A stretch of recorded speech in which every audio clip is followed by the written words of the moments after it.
Good evening, everybody. Welcome to it's June 1st. It's an exciting meeting. We have lots of people to celebrate, students to celebrate. So we're so happy to see so many faces here this evening. Welcome. Mr. Ongley is not here to take attendance. So Mary, since you did such a lovely job last time, I'm so loud. thank you. Joe Abdella. Joe is at the game, I think, right? Uh, He'll come soon, I'm sure. this can't be right. Well, No, no, that's not right at all. here, do you want this one? Because it says Greg Carver. Here. Oh gosh. There you go. All right. Uh, Jesse Liebman, Here. Right. Victoria Salon, Here. Oh yeah. Stephanie Kolnick, Yeah. Angela Macharulo, Here. Oh yeah. Alex McNaughton. Here. Justin's not here. Jen Pody, Here. Jane Sargent. She should be here any minute. Peter Tagley, Here. Mary Weber here, and Christine Wittig, not here. Okay. Oh, this side of the table's a little light tonight. I know. Well, I think Joe should be coming soon. I know Justin's not coming, but anyway. So, with no further ado, the recognition of students. Well, this is one of our happiest meetings for sure. And I think the first thing on the agenda is recognition of agri-science students for proficiency awards. Mr. Cremines, will you want to approach to do that?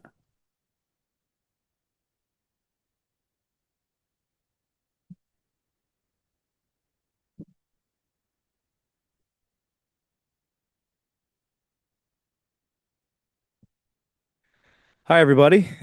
So we had 4 students this year participate in our SAE capstone class, which is uh, the agri-science class that is an option for students to take in place of senior project to demonstrate their learning, the highest level project-based learning that we offer, essentially.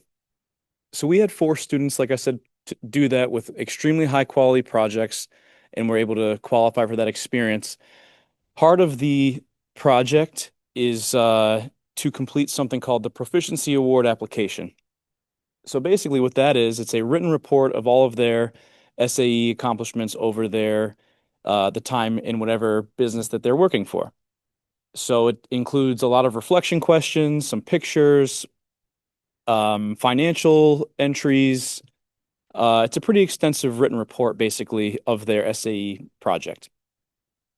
So the students complete that project here at Chippewa, and then we send their application to the state FFA, where it is judged against the 20 other ag centers in the state of Connecticut. So 3 of our 4 SAE capstone writers actually won first place for their award for the proficiency, which is great. And they were recognized on Saturday at the state FFA convention and received a check for $250. So that's cool. And we'd like to recognize all of those students tonight for just completing 4 of the highest quality SAEs in the program, and 3 of them were recognized at the state level and will go on to the national level too. So um,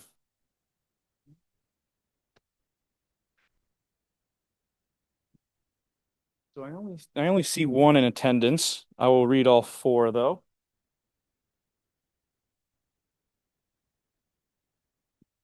Okay.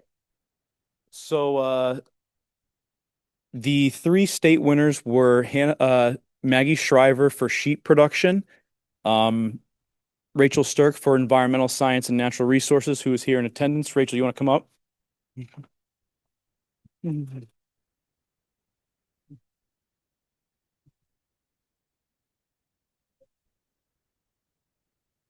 Then we had Hayden Fisher, who completed her proficiency in diversified crop production, basically vegetable farming, which that is one of the most common proficiency areas in the state of Connecticut. So uh, it's a hard area to win for sure. All of these are. And then our last student who completed this project was Hannah Coelho for veterinary science. She was a vet tech for Valley Vet and Tri-State Vet in Litchfield, doing 2 different experiences with small animals and large animals. Um, So that is those are our four kids, and I think am I recognizing no volunteers yet though, right? Yeah. So not to spoil anything, but I'll get these to those other students. Thank you guys. Thank you.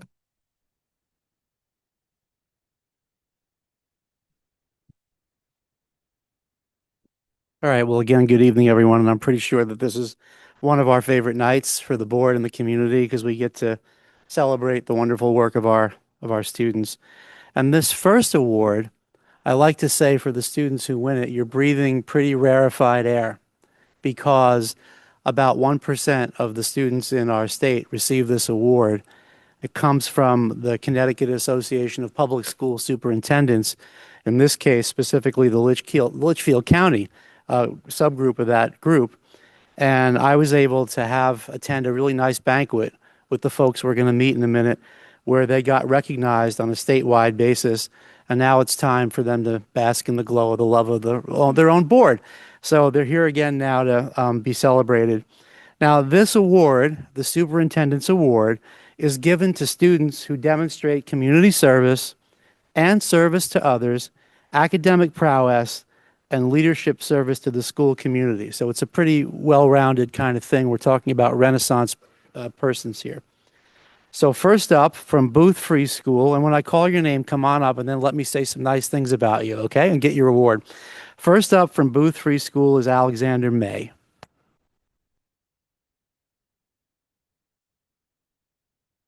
Stay here for a minute, Alex. Alex is a fifth grade student at Booth Free School who is a kind, caring, hardworking leader. He has shown great determination this year, always striving to do his best and offering a helping hand to encourage others. Alex is a dedicated percussionist in the school band. He also enjoys playing tennis and spending time with his family and his dogs, Zane and Ellie. Alex's consistent positivity and dedication make him a valued and respected member of the Booth Free School community. Congratulations on this wonderful work. From the Burnham School, fifth grader Avery Gustafson.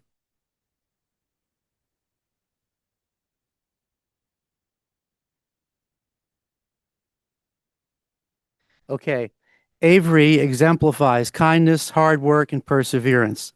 She demonstrates these qualities in the classroom, on the basketball court. Can you teach me a crossover dribble at some point? I never picked that up.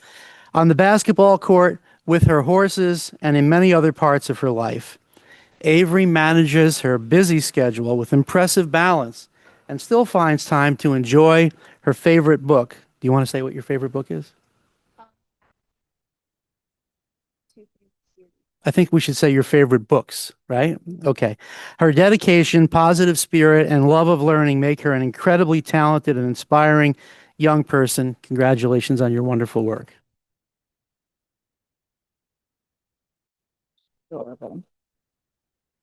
From Washington Primary School, fifth grader Nora Sheik.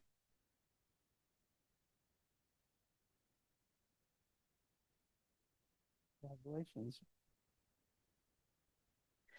Well, Nora is a standout fifth grade student at the Washington Primary School, exemplifies the spirit of Glider, their school mascot. As student council president, she is responsible, respectful, and dedicated to her peers. Her teachers admire her commitment to learning across all subjects. Nora shines in chorus, band, and newspaper club, bringing creativity and focus to each.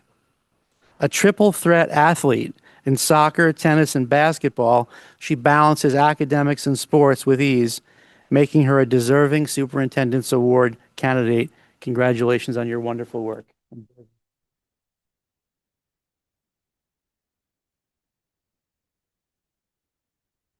From Chippewa Valley School, senior Jacob Tendler.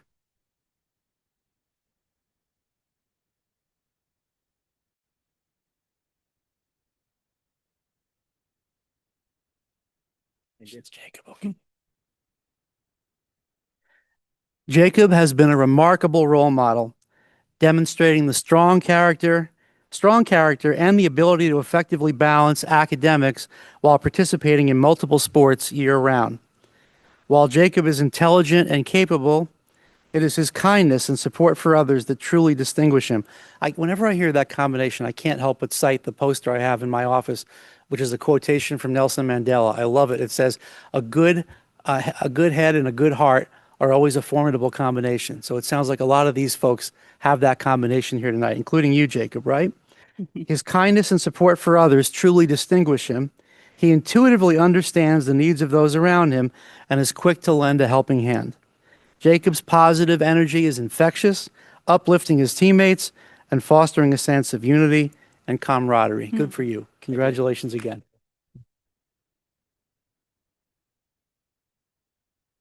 Also from Chippewa, 11th grader Nicole Correa Wright,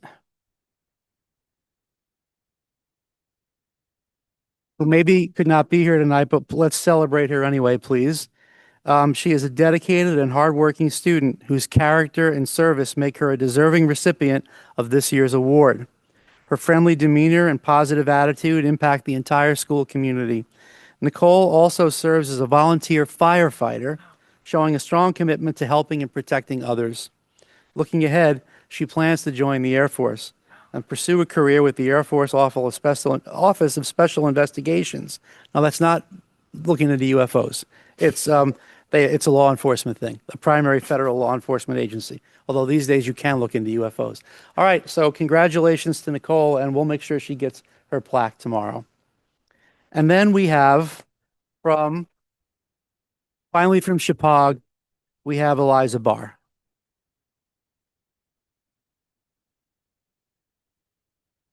Congratulations, Eliza. Eliza is a thoughtful student who is steadily building confidence to share her voice and ideas. Each day she sets meaningful goals, reflects on her progress, and often surprises herself with what she can achieve. Eliza works well with all personality types, showing patience, empathy, and genuine kindness. Now that's a triple threat. Her passion for animal husbandry reflects the way she interacts with others. She is both a caretaker and a quiet leader. Eliza consistently does the right thing. It's nice to be able to say that, isn't it, Eliza? Supports those around her and models humility in her success. Congratulations on your hard work.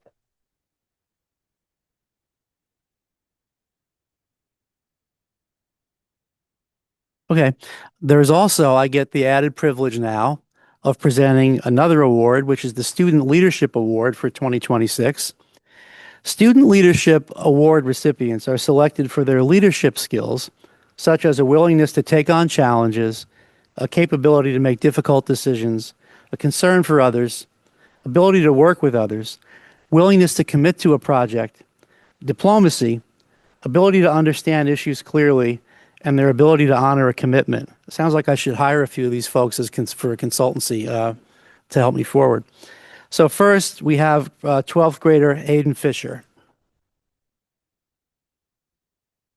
And Hayden might not be able to be with us tonight, and she's going to have to build a bigger trophy case. You heard Mr. Cremines already spoke about her. That's true of a few of the folks here.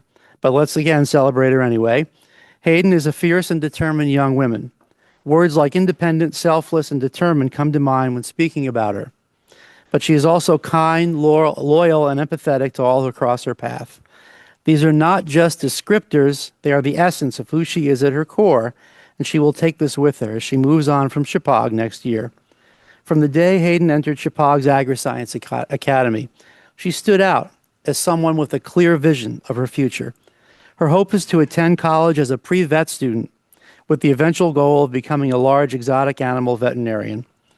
Her love for animals is evident in the way that she speaks about them with a gentle authority and a profound sense of responsibility.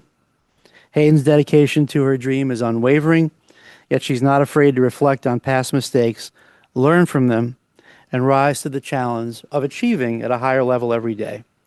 This award is a well-deserved recognition of Hayden's drive, integrity, and lasting impact on those around her. Okay. a few of the folks that I'm announcing here now might be at sporting events or otherwise engaged, but I just want them to have a moment in the spotlight anyway. So next up is Wilden Abraham, also a 12th grader at Chippewa, who I'm pretty sure must be at some sporting event right now. Wilden, are you? Yeah, he is. Okay. But he's another one who bears some attention, so let's do that. Wilden Abraham is a dedicated and driven student who consistently rises to meet new challenges, balancing rigorous academics with the demands of a three-season athlete. Through his involvement in Model UN, he demonstrates strong diplomacy, thoughtful decision-making, and a clear understanding of complex issues.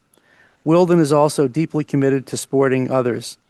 He has demonstrated this by fostering connection and unity in his roles as an NHS tutor and a Link Crew mentor. Most recently, he dedicated himself to a senior project aimed at strengthening community connectivity. This effort reflects his passion for creating a meaningful, lasting impact on our school and our greater community.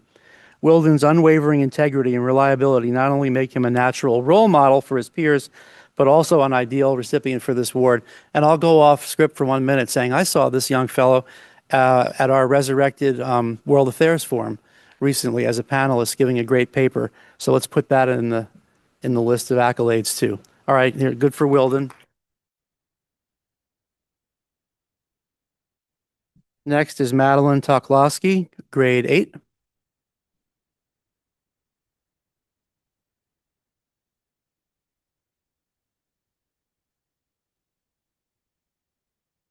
Congratulations. Madeline is a diligent and engaged student who consistently asks thoughtful questions, supports her peers, and reflects on how what she is learning shapes her understanding of the world and her place within it. She approaches her work with curiosity and intention. That's a great gift to give a school or give your teachers. We can't demand it, but we love it when we get it. Curiosity.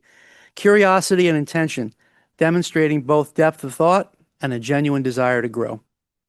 While she is deeply contemplative, she remains approachable and lighthearted, contributing positively to the classroom environment.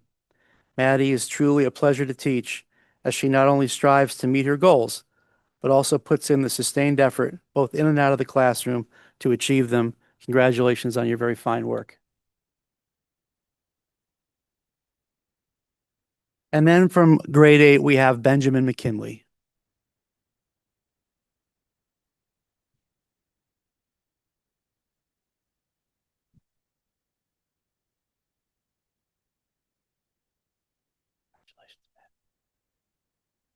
Ben is a hardworking and dedicated student who consistently puts in the effort required to succeed.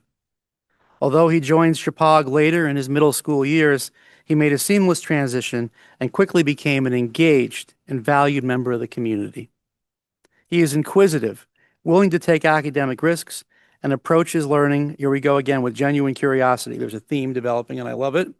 Ben is well respected by a wide range of peers and moves comfortably among different social groups, demonstrating both kindness and maturity. A quiet leader, he remains focused on his personal goals and works steadily while achieving them. So congratulations on this award.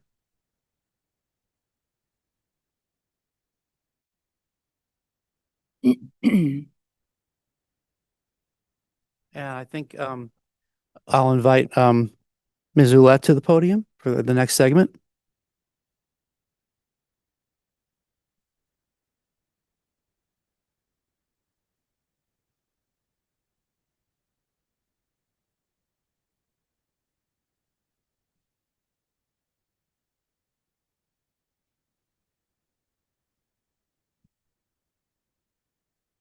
Good evening, everyone.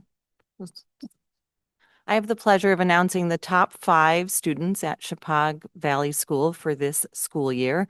I think we only have one in attendance tonight, but I will start with the valedictorian, and that is Joseph Dickey.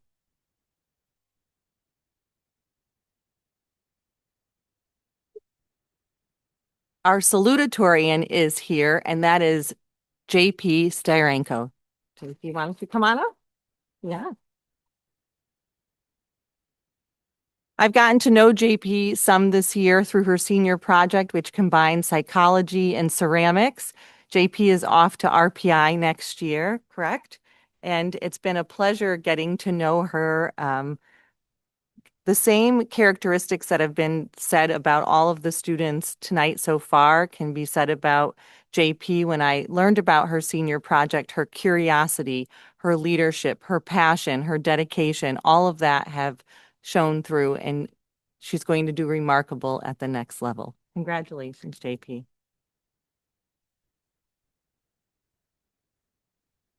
Rounding out our top 5, they are at sporting events: Hayden Fisher, Christiane Person, and Sophia Person.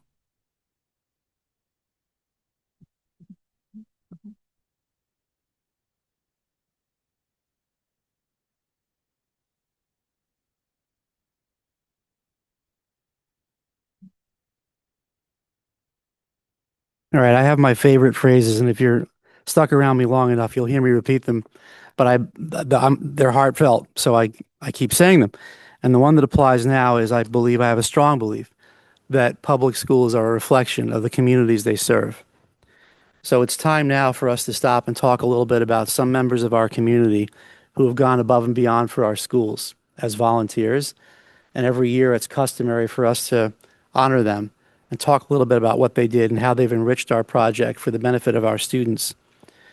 So our first honoree cannot attend tonight, but selected by the Burnham School is Tony Scalzo, who is a deserving nominee for the Voluntary Extraordinaire Award in recognition of her outstanding dedication and service to the Burnham School community. As Vice President of the PTO for this past school year, Tony has consistently gone above and beyond to support students, staff, and families. She played a key role in planning and hosting Burnham's annual Harvest Gathering, which was a wonderful event, over the past several years, helping to create a meaningful community tradition for families to enjoy. Tony also organized and coordinated the Teacher Appreciation Luncheon this year and last year, ensuring that staff felt recognized and celebrated for their hard work and commitment. In addition, she led multiple PTO fundraising efforts, including the Lyman Pie fundraiser, helping to raise funds that directly support school programs, activities, and enrichment opportunities for students. Tori's time, energy, and unwavering commitment have made a lasting impact on the Burnham School community, and we'll be sure that we deliver her hat and t-shirt to her as soon as possible.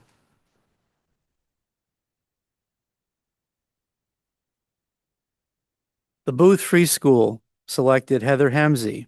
Heather, are you here?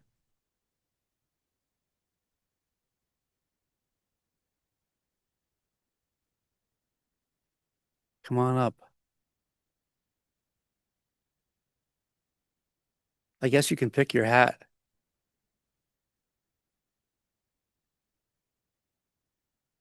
All right. Heather is an congratulations. Thanks for all you do for our schools. Heather is an excellent nominee for the Volunteer Extraordinaire Award in recognition of her continued dedication and contributions to the Booth Free community. Heather generously gives her time and energy to create enriching experiences for students, both during and beyond the school day. She leads the school's garden club, providing students with hands-on opportunities to learn about nature, sustainability, and teamwork while fostering responsibility and curiosity. Heather also organizes and supports the Haunted Story Trail for the library. I want to go to that next year, the Haunted Story Trail. I like Halloween, creating a memorable and engaging literary experience that families and students look forward to each year. In addition, she's volunteered her time at multiple after-school activities, consistently supporting student programs and school events.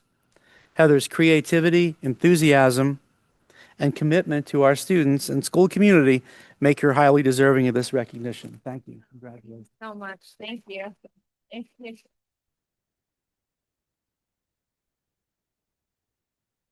Washington Primary School has selected Luna Garcia. Luna might not be here tonight, but let's again celebrate her.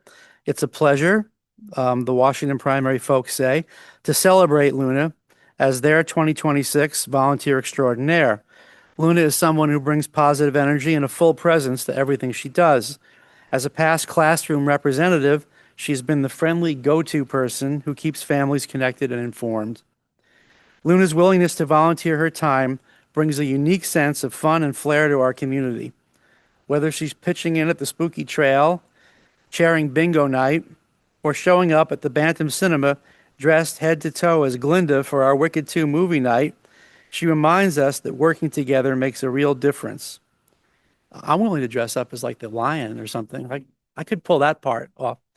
I'll talk to you more about that. Her vision for Adult Night has been particularly impactful. She didn't just chair the event, she was the creative spark that brought it to life, helping the PTO raise an incredible $28,000 over the last 2 years. Always the first to ask, what if we tried this, or how can we make this better? Luna leads by example with a constant smile and a forward-thinking spirit. She has refreshed the way students, families, and staff connect. We're lucky to have her in our corner.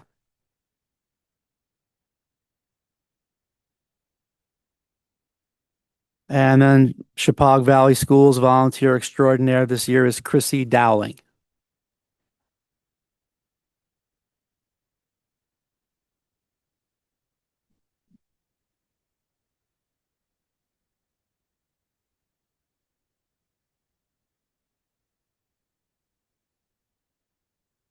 Congratulations. Thanks for everything you do for our schools. We'll stay up here for a minute, Chrissy. Get some positive PR here. Okay, so this year's Volunteer of the Year award for Chippewa honors Chrissy, whose dedication, leadership, and tireless efforts revitalized our PTO and strengthened our school community. Through tireless effort and a deep commitment to our students, she brought new life to the PTO this year. Her ability to connect with alumni led to meaningful donations that directly supported our programs for both students and staff. She also recruited other parents to get involved and help out throughout the year. Thanks so much to Chrissy for her relentless support and effort. Thank you. And they're too modest to step into the spotlight, but we have two board members here tonight that were a big part of the team that really revitalized the PTO. And I think it's worth just thanking Angela and Vicky as well. Okay. Yeah. On top of everything else that board members do, right? And then finally, from AgriScience, we have Mark Mankin.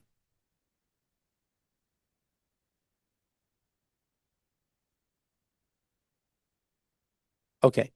This year, the AgriScience Academy is proud to recognize Mark as their Volunteer of the Year. He dedicated countless hours to supporting our program, most notably through his work on campus, assisting with the assembly of our new evaporator in the Sugar Shack. Anybody can put an evaporator together. I could do that over the week. It's no big deal. Helping expand our maple syrup production. He also worked closely with Mr. Cremines, providing valuable troubleshooting support and offering thoughtful recommendations on equipment upgrades, including the maple syrup press and finishing pan they implemented this year. Beyond campus, Mark has generously hosted numerous plant science and food science classes for field trips to Sullivan Farm, giving students hands-on learning experiences in a real-world setting. In addition, he continues to support our students by providing SAE employment opportunities. We're very grateful for Mark's ongoing commitment, expertise, and generosity. Thank you, Mark, for all you do for our program and our students.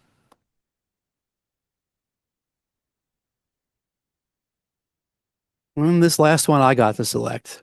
So this is the Volunteer Extraordinaire on behalf of the district. And this year's Volunteer Extraordinaire for the district is Mr. Mike Abraham, who also cannot be here tonight. But Mike stepped up and helped us bring back a tradition that had always been woven into the fabric of Chippewa and was always a very important intellectual exercise for Chippewa, and that is our World Affairs Forum. And that's an event where a high-powered outside speaker comes in to give a keynote on an important topic, which this year was ethics and international corporate practice. And then our students weigh in as panelists, researching and writing papers and discussing with the audience this important topic. And everyone comes away with a richer understanding of something that really matters to us. And with the resources we have and the time we have, we were struggling to figure out how to make this happen as well as we possibly could. And along came Mike, who is a retired social studies teacher, and it shows. from New Milford High. And of course, you'd think he would want to just enjoy his retirement, but he stepped up and worked with our kids hours upon hours to get them ready, reading their writing, helping them improve on their drafts, helping them with public speaking, helping them get ready to engage with the important issue. And it was a wonderful event. I attended it and I thought, yeah, we're seeing something really good spark up here, and I think it'll catch fire very soon in years to come. So that's our district volunteer extraordinaire this year, Mike Abraham. Just want to close this segment by highlighting how important these things are to our school. And, we have folks here might know we're pretty thoughtful. Our board is pretty thoughtful, and our team is thoughtful in adopting a strategic plan, which is the way that we want to go forward with efficiency and improvement. And it has 4 different pillars to it. And this year we focused in particular on the community engagement pillar, which is where we talk about the importance of connections between our school and our community and our stakeholders in order to drive ourselves forward. And I think these volunteers extraordinaire are amazing components of that and really help us hit some high notes with our kids. So from the bottom of my heart and on behalf of the board and our faculty and staff and our students, thank you to all the folks that we just honored.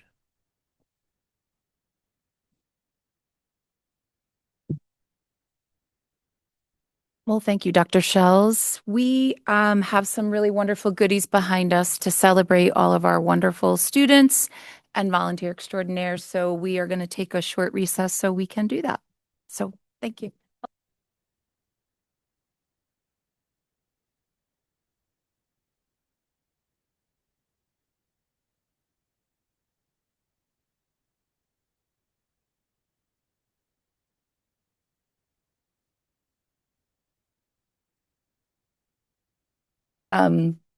Happy, as you said, meetings to celebrate our students and our parents.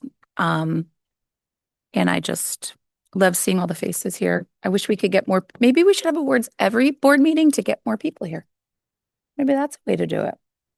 An award for just being here. Well, actually, a point that I picked up from my smart friend, Ms. Snowden, we talk sometimes, Oh, she has, is that I should have put this in my entry plan results, but we're going to try to widen the types of folks that we recognize. I mean, we're really good, as we should be, at recognizing artists and athletes, and we want that to continue. But what about somebody that writes a great essay? What about somebody that designs a great science experiment? So forth. So we're going to look to make sure we celebrate the whole kaleidoscope of what our kids are doing going forward. So you might get your wish. I think that's really actually a wonderful idea. So I think that's important. We should hear about the invention convention. And you know what, Mary? I'll make that happen before we close for the year. Thanks for that insight. Yeah. Yeah. That is really a good idea. Great ideas. See that? Thank you.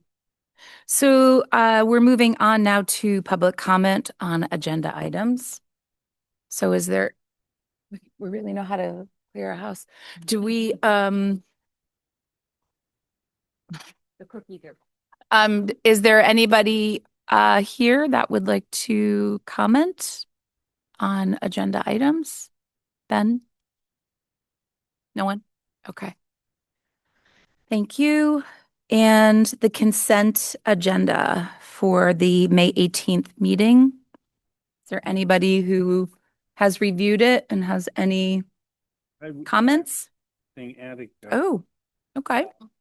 Microphone, please. I thought that there was an error on the new lockers, and I realized the error was with me. That it was correct. They are going to Washington Primary. I was thinking they went to Chippewa. So I found the only mistake I found then was a capital C in the word school. I have to find something to show that I read it. Billy, Anyway. it's not you, it's him. Yeah.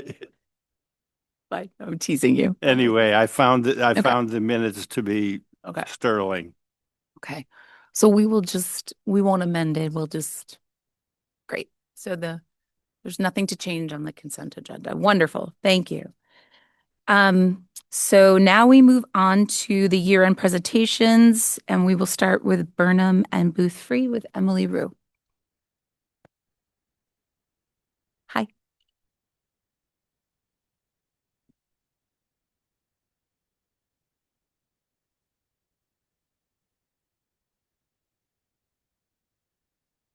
Hi, I'm Dr. Rue, and this is Emily Judd. We work together so closely with what we do in our schools. So as you noticed the last few years, we actually do our presentation together. So if you don't mind, M&M are going to go up here and take turns.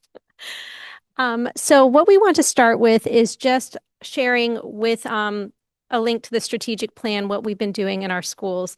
And really, we wanted to start with growing leaders of their own learning. This really embraces the practices of Ron Berger to move students to a position to be leaders of their own learning.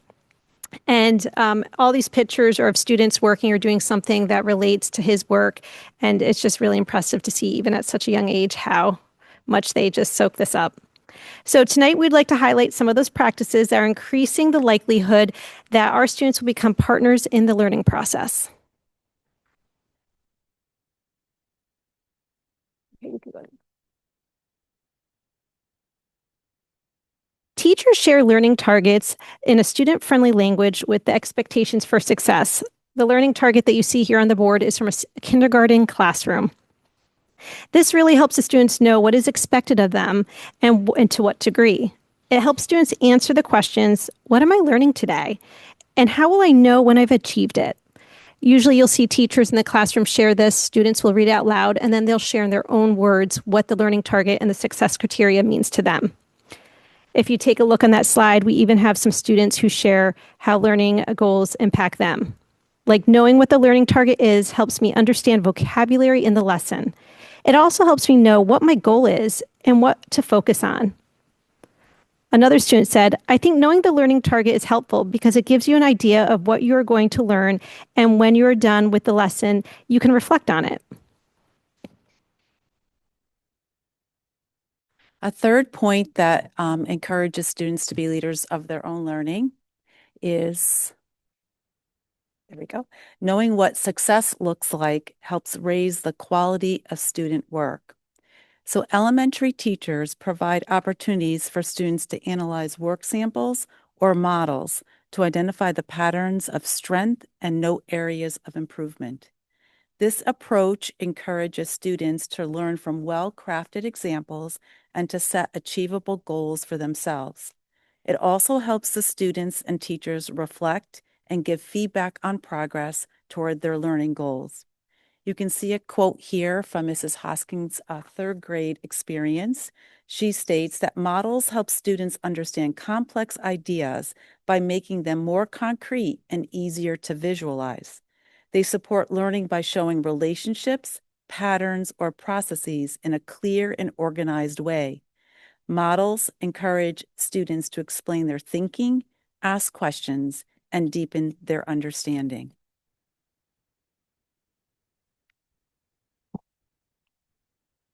Then we also have academic talk in the classroom is a hallmark of active learning environment. Here we have actually 2 kindergarten students, and I happen to be in during this lesson. So it's wonderful to see at such a young age as 5 students interacting in such wonderful discourse. Elementary students are encouraged to share their thinking with their classmates, building on one another's ideas and to challenge each other with their thinking. Here we have 2 students who are looking at text together based on their learning target. And with them, you'll see those little papers that they have, one on the floor there. Those have prompts to help them guide them in accountable talk. So they're not just saying, oh yeah, I see that too. It's saying, oh, I agree with you. And then just giving them a prompt to help start their discourse. I think this is amazing and very powerful if you were to go in a classroom and see this happening. And it really helps them be like, I like the way you think, or what do you mean by that? And it just helps with clarification too. So we don't always assume what somebody else's intentions or thoughts are. The next most powerful strategy is having students practice reflection. So reflection plays a key role in helping students take ownership of their learning. So this can be done in the classroom in very small ways, such as quick check-ins, a thumbs up, thumbs to side, thumbs down, some conferences, or it can go to a deeper reflection state of having students look at multiple work samples and allow them to notice patterns in their learning over time. So I wanted to share with you something that a few teachers that are working hard and have been trying to do in mathematics in our 3rd through 5th grade classrooms at Washington Primary School. It's a very complex process, but they have really grown to be able to help students look at math samples. So what they have done is had students collect all of their math work, whether it be like exit tickets, quizzes, or even just like pages in their math book, and begin to analyze what they know about the work and what they still need to learn. And so this is a process here where students looked at each part of their unit and found work that matched the unit learning targets and began to identify their strengths and areas of needing improvement, and then set a goal and then write steps to achieve that goal, whether it be doing additional practice or having maybe small group instruction with the teacher. So this has been pretty powerful, and the teachers have found that the students have really taken ownership of their own learning and have really found an ability to see like what they need to do next and really take the steps to go forward. So I do have a couple of samples here if you're interested in looking at them, but we're really proud of the work that they've been doing. Next one for me. Oh, so sorry. Okay, so our whole point that we wanted to share with you this evening is that when learning is made visible, teachers and students become partners in the learning process. So the focus shifts from the students as leaders of their own learning, applying effort, active engagement, and practice as they work toward and achieve meaningful learning goals that the teacher sets, but they also are partners in setting too. So any comments or questions? Thank you so much. Thank you so much. Wonderful.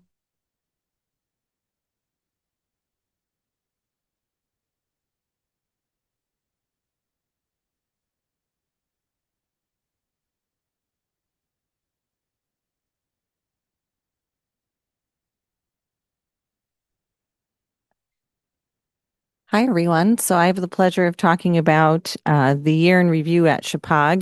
And, you know, this first year for me has been a whirlwind. I can't believe we're already in June. It's been a year of listening, of learning, and of understanding what Chippewa has invested in where we are going to go. And so in reflecting and brainstorming and thinking about the year in review, my mind was going in all sorts of directions because I was listing out all of the areas that have impressed me, and it's quite a list. And I'm not just saying that because the former principal is sitting there, but I saw that they fit into the strategic plan so nicely. And that wasn't surprising to me at all either, because early on, I saw that coherence and concentrated effort was happening in those areas. So the first area, and this goes along with what Emily and Emily were talking about, was with powerful learning and project-based learning and leaders of their own learning.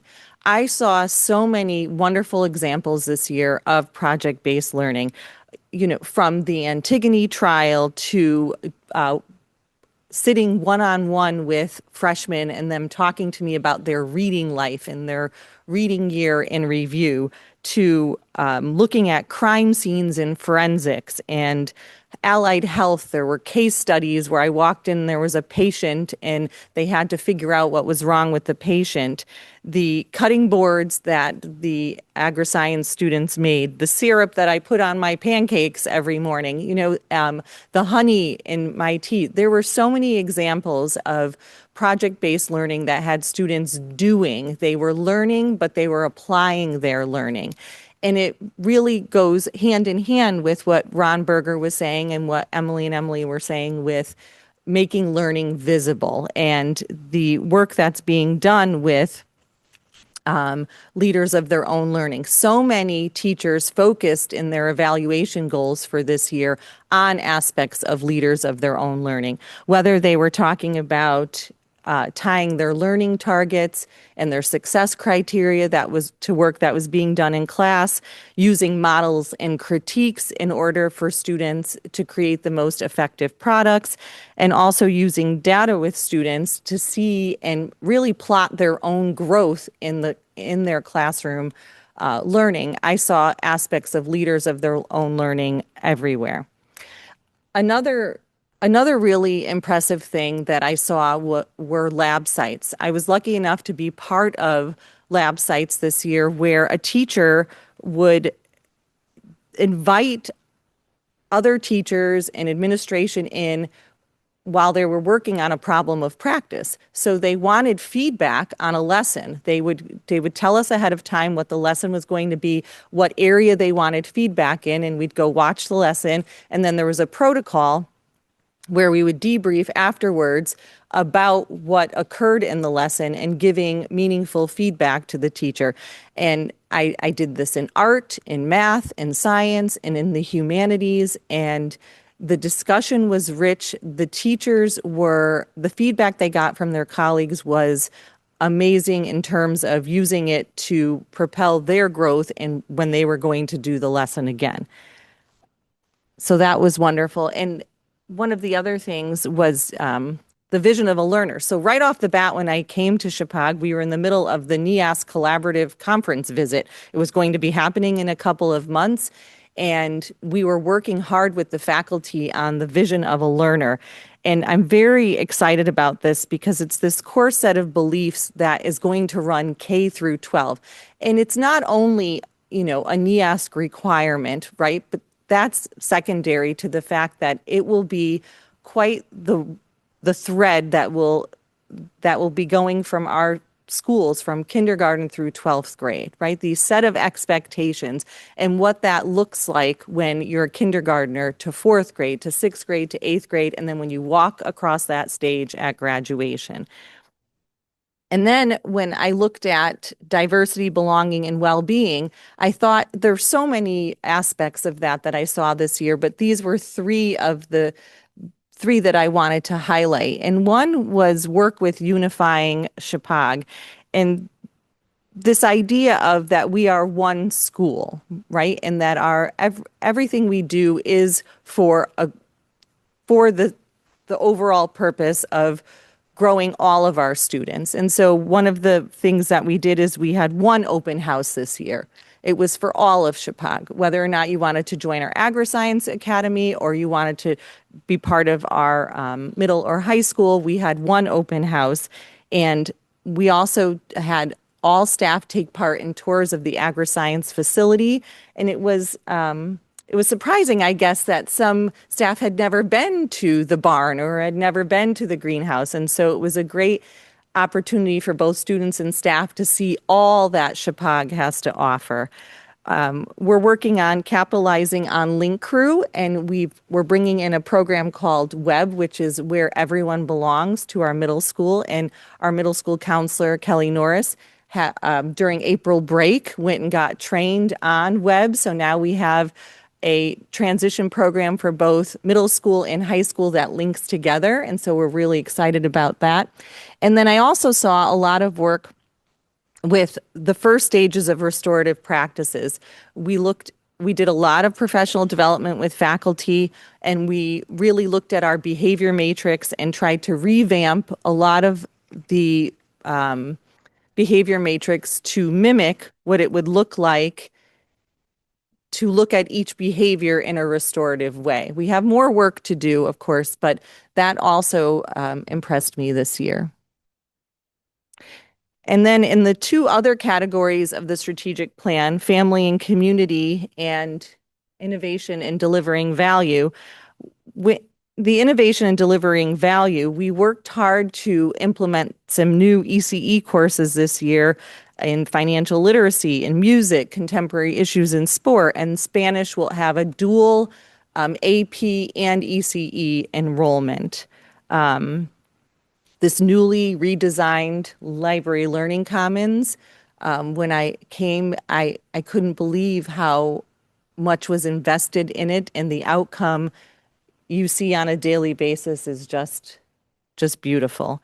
And then senior project. Right now, the senior project final presentations are going on, and I know that a concerted effort was done this year to bring them to the board and for you to see what I think is the magic that happens with the projects. Just for an example, today, I went to a senior project that was called Forging the Future. I went to a lot of great ones today, but I went to one that was called Forging the Future. And this student forged this axe. And just the passion that he brought to that project and the way that he could speak so articulately about what he wanted to achieve really struck the chord of what senior project was about to me. And so I thought that was wonderful.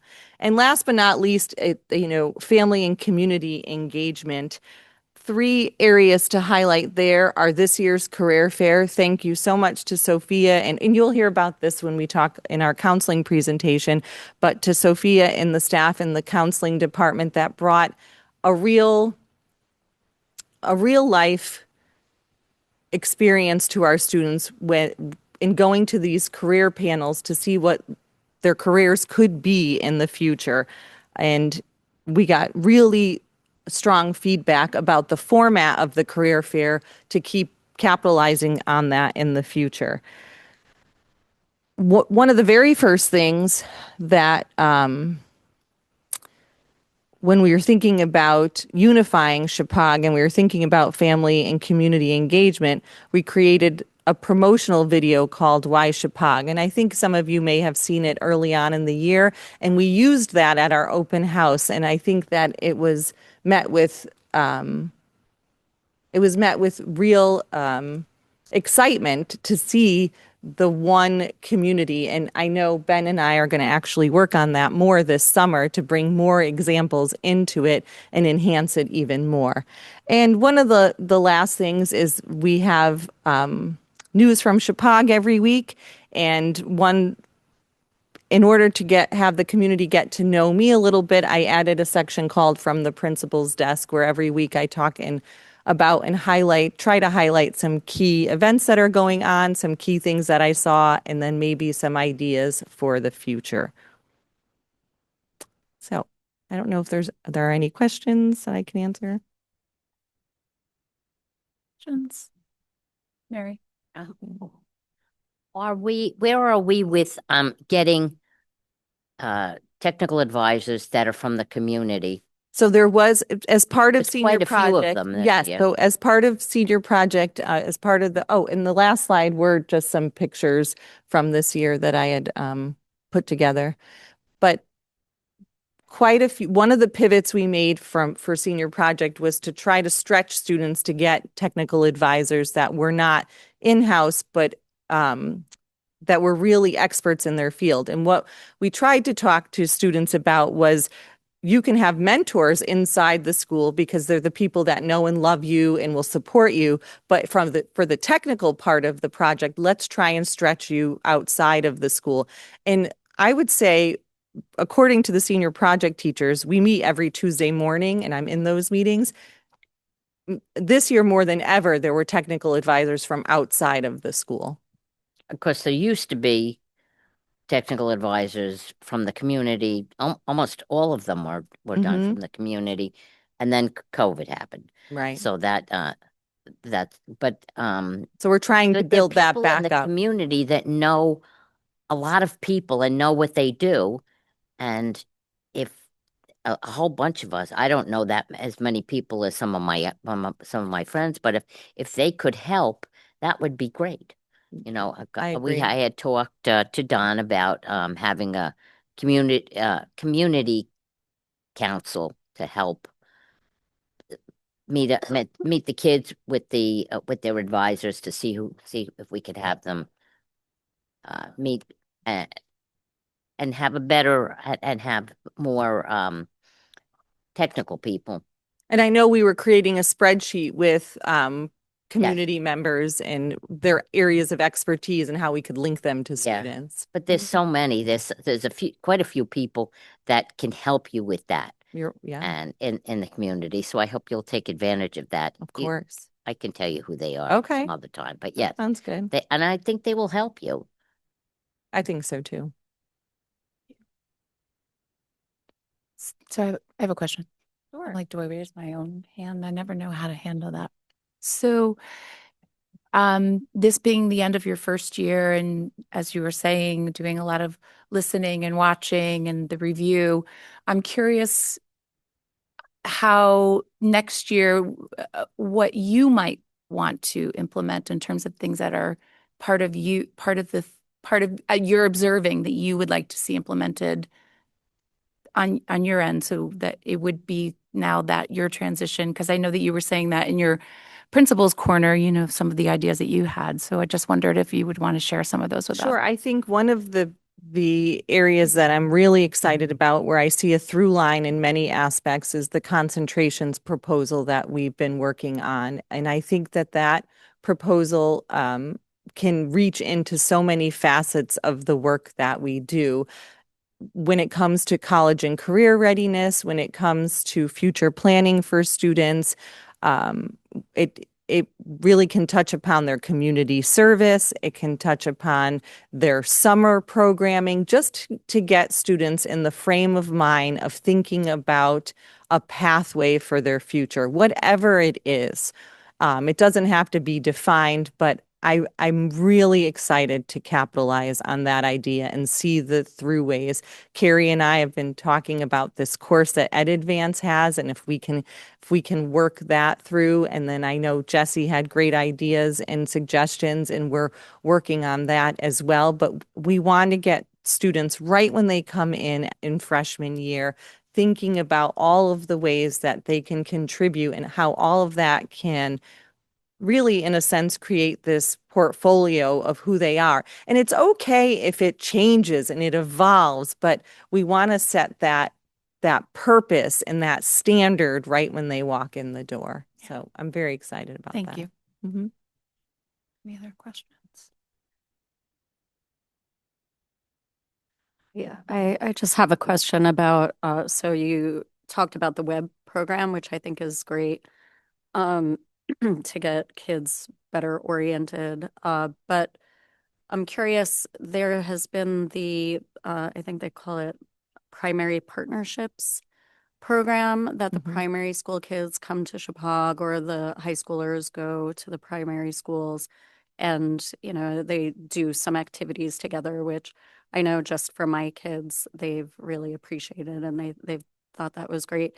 Is there any thought to sort of continuing that even when the middle schoolers arrive, or the new middle schoolers arrive, or even within sort of the middle school to high school cohort, to continue that kind of peer learning and mentorship? Because it seems like it's really powerful, but that we mostly focus on the transitions, not necessarily sort of an ongoing. So that's a really great point. And one of the key tenets of the web program is that the students, the seventh and eighth graders that are part of the they are web leaders.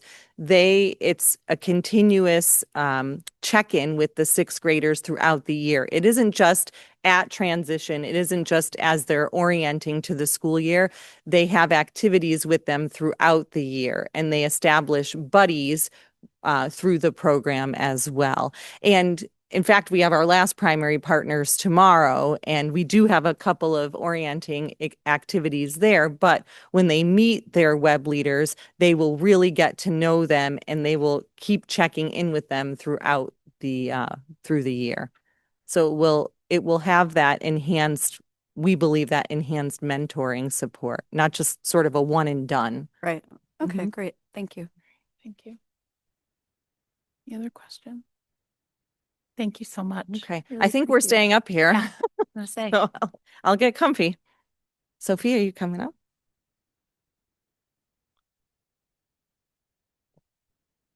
Okay.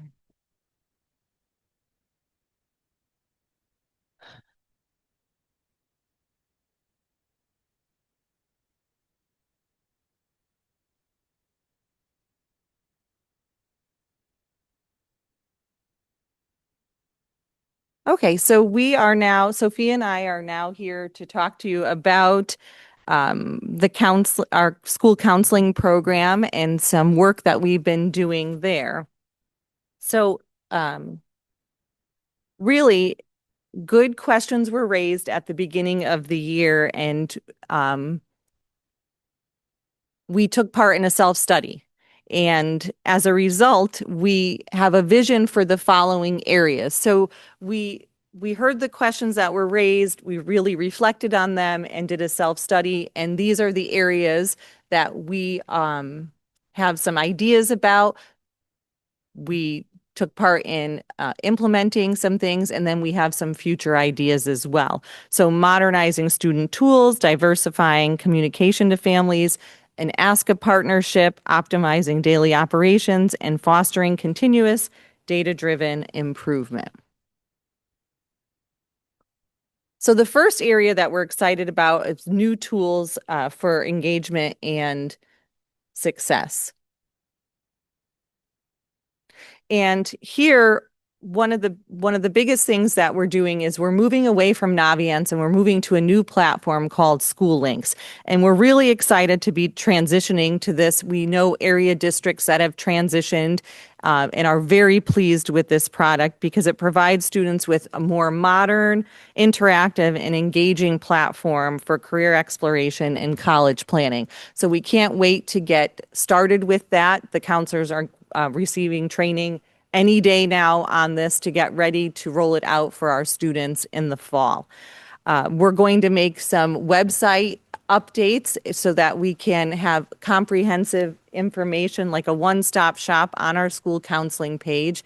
And we're going to work through, Sophia and I have met and we've thought about ideas of how to plan that and what it would look like, and we're going to be working on that. We've also, if you don't mind clicking on this resource hub,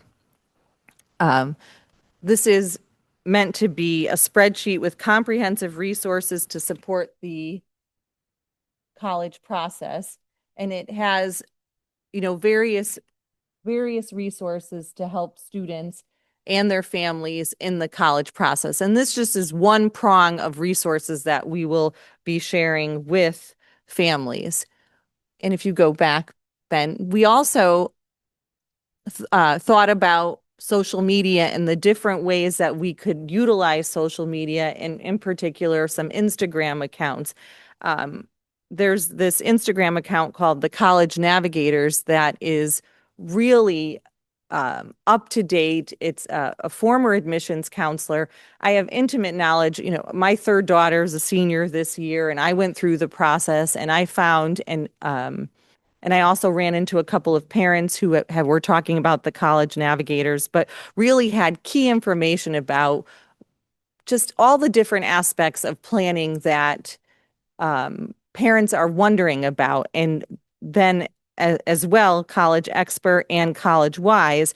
And then we have our own Instagram of college and career visits at SBS Counseling and Career Center that we are going to optimize as well, where Diane Decker puts all of the college visits on or career visits on, and we're really going to promote that more and have more announcements, and we're going to actually target students more who we know through the planning process, through the counselor's planning process with them, would benefit from seeing this HVAC technician or seeing this particular college that's coming. And so we're going to optimize all of these social media tools as well.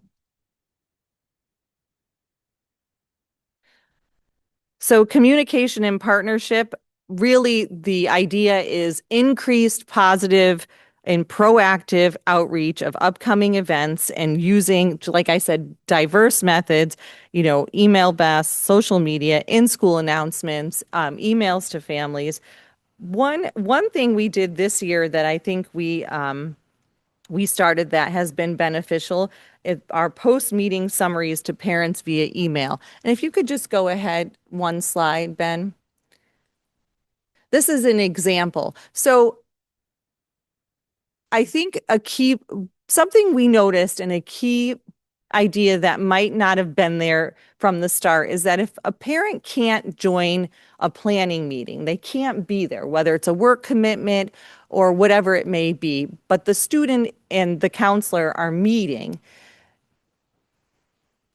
Oftentimes it's an overwhelming process for the student. So just relying on their record of the events may not be enough. So what we started to do is to have, and this is an example of one that Sophia had. She had a meeting with a junior, and this is an outline of everything that was discussed with the student. And the email was sent to the student, and the parents were CC'd on the email to say, this is what we talked about. Here's the next steps that need to be done before the next meeting. And I look forward to meeting you on this date. So we think these post-meeting summaries, when parents can't be a part of the meeting, are very impactful to keep parents in the know, because I think about it like, I'm going through my email at 9:00 at night, I'm looking, and if I saw that, I'd call my child in, right, and say, let's talk about this. Let's talk about what you talked about today. What part do you need to do? What are the next steps? And how are you going to move forward with this? So it's that shared accountability with these post-meeting summaries. If you could go back. And then we also have, the counseling department has created in this junior timeline as an example timeline. If you can click on that. No, that's okay. So this gives juniors, right, a really good idea of their spring timeline month by month and what they should be working on. And when the counselors are meeting with them, again, this is something that they hand them, they go over with them, and this is being shared with parents as well. There's a weekly counseling newsletter that used to be embedded in News from Chippewa, and our idea is that it needs to be sent on its own. It's too important. The information for targeted areas is too important to have it embedded in News from Chippewa. It needs to be sent on its own. We're also working on speakers and programming, and we're excited. We are partnering with the College Money Method to bring in, the College Money Method has financial planning workshops and lessons from 9 through 12, has live webinars, but then also has resources that you can go back to. And as a parent, I've taken part and I've used the College Money Method. There were templates if you needed to go back and appeal financial aid. There were sample templates that you could use, everything. And we're excited to partner with them. We also will do the career fair again, and we have booked the Princeton Review. I can't remember his name. Rich, I think his name was, that talks about it. Oh, the next slide, right. From the Princeton Review, that's going to meet with our students to talk to them. Yes, there it is. To talk to them about future planning. So again, when we're thinking about the pathways and the concentrations, and then I could just envision this, and then we have him from the Princeton Review come in and talk to kids. It gets the wheels turning for our students about thinking about their pathways. And one other exciting idea is that I meet monthly with the Berkshire League principals, and we had been thinking about this idea that we wanted a local college fair that our students could go to. So at the last Berkshire League principals meeting, I had broached the idea to the Berkshire League, the other principals, and I said, what would you think if we got together, because we're all small schools and we're all in, small towns across the northwest corner. And I asked them, what would you think if we all banded together and we had a Berkshire League college fair? And they were so excited. So we are meeting next month to start the planning for a fall college fair, deciding on where the central location will be, coordinating the directors of counseling, deciding if we're going to piggyback on, find out when other local fairs are around our area, and then starting that whole process. So we're excited about the Berkshire League coming together for a college fair.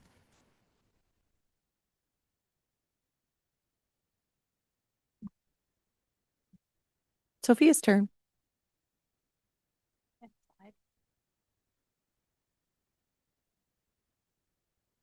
So going along with our plan to make some adjustments to the counseling program, we have started a 2-year partnership with the American School Counseling Association.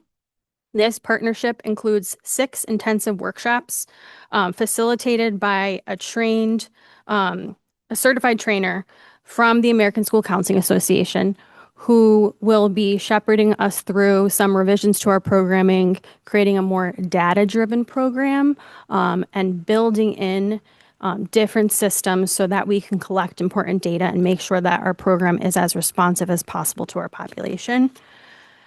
This partnership will establish a comprehensive school counseling support model, allow us to standardize how we deliver academic, career, and social emotional guidance to students district-wide. And ultimately, it'll prepare us to apply to become a recognized ASCA model program. This is a national designation, and schools with this designation consistently outperform national averages in every measure we use to determine high-quality school counseling programs. Next. These images capture our recent career fair. On March 13th, 9th through 12th grade students had the opportunity to participate in up to 3 40-minute career sessions.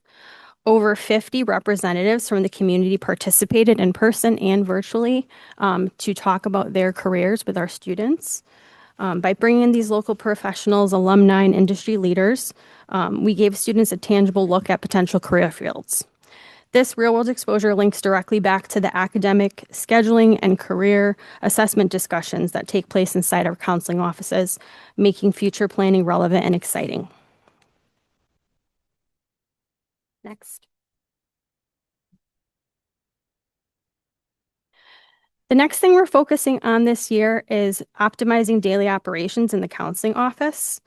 So this includes, again, enhancing our data collection processes, identifying what levels of support students need and how to address these needs, whether it be individually, small group, or in classroom settings. We also regularly send out an annual needs assessment that is aligned with the Connecticut framework right at the beginning of the year, so we can see, what all of our students are struggling with and target and support those areas. We're also analyzing the frequency of student visits to the counseling office. This year to date, we have had nearly 2,000 visits to the counseling office. The reasons for the visits include mental health support, 504 plan check-ins, academic planning, and college and career planning. We also are taking a look at managing non-emergent visits. So if there is a student who comes into the office without an appointment and they're looking to access a counselor, we do have an open door policy. But if it is something that can be addressed at a later time in order to be efficient, we are going to work with that student to schedule a meeting or see another support staff professional, such as our school psychologist or school social worker, if they need that support. We're also conducting a time and task analysis to identify non-school counseling tasks that can be reassigned to other staff to optimize student face time. So one of the things we're looking at is, what are school counselors spending time doing? Are they spending enough time with our students? Are they managing paperwork that can be delegated to some other staff member in a more appropriate role, so that we can make sure that we're maximizing our time with students and supporting them? Overall, we're hoping that this data will help ensure that we're spending our time targeting what students need most, and then also adjusting as we invite a new cohort of students in every fall. And then Sylvia will now jump back in with an overview of the survey data we collected this year from students and parents.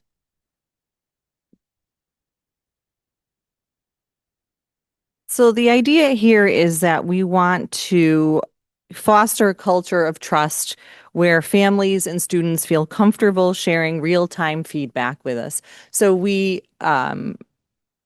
we are trying to streamline our data collection processes and deploy surveys and use that to make informed decisions. So you'll see in the next few slides, we have asked students and families about their college and career planning process.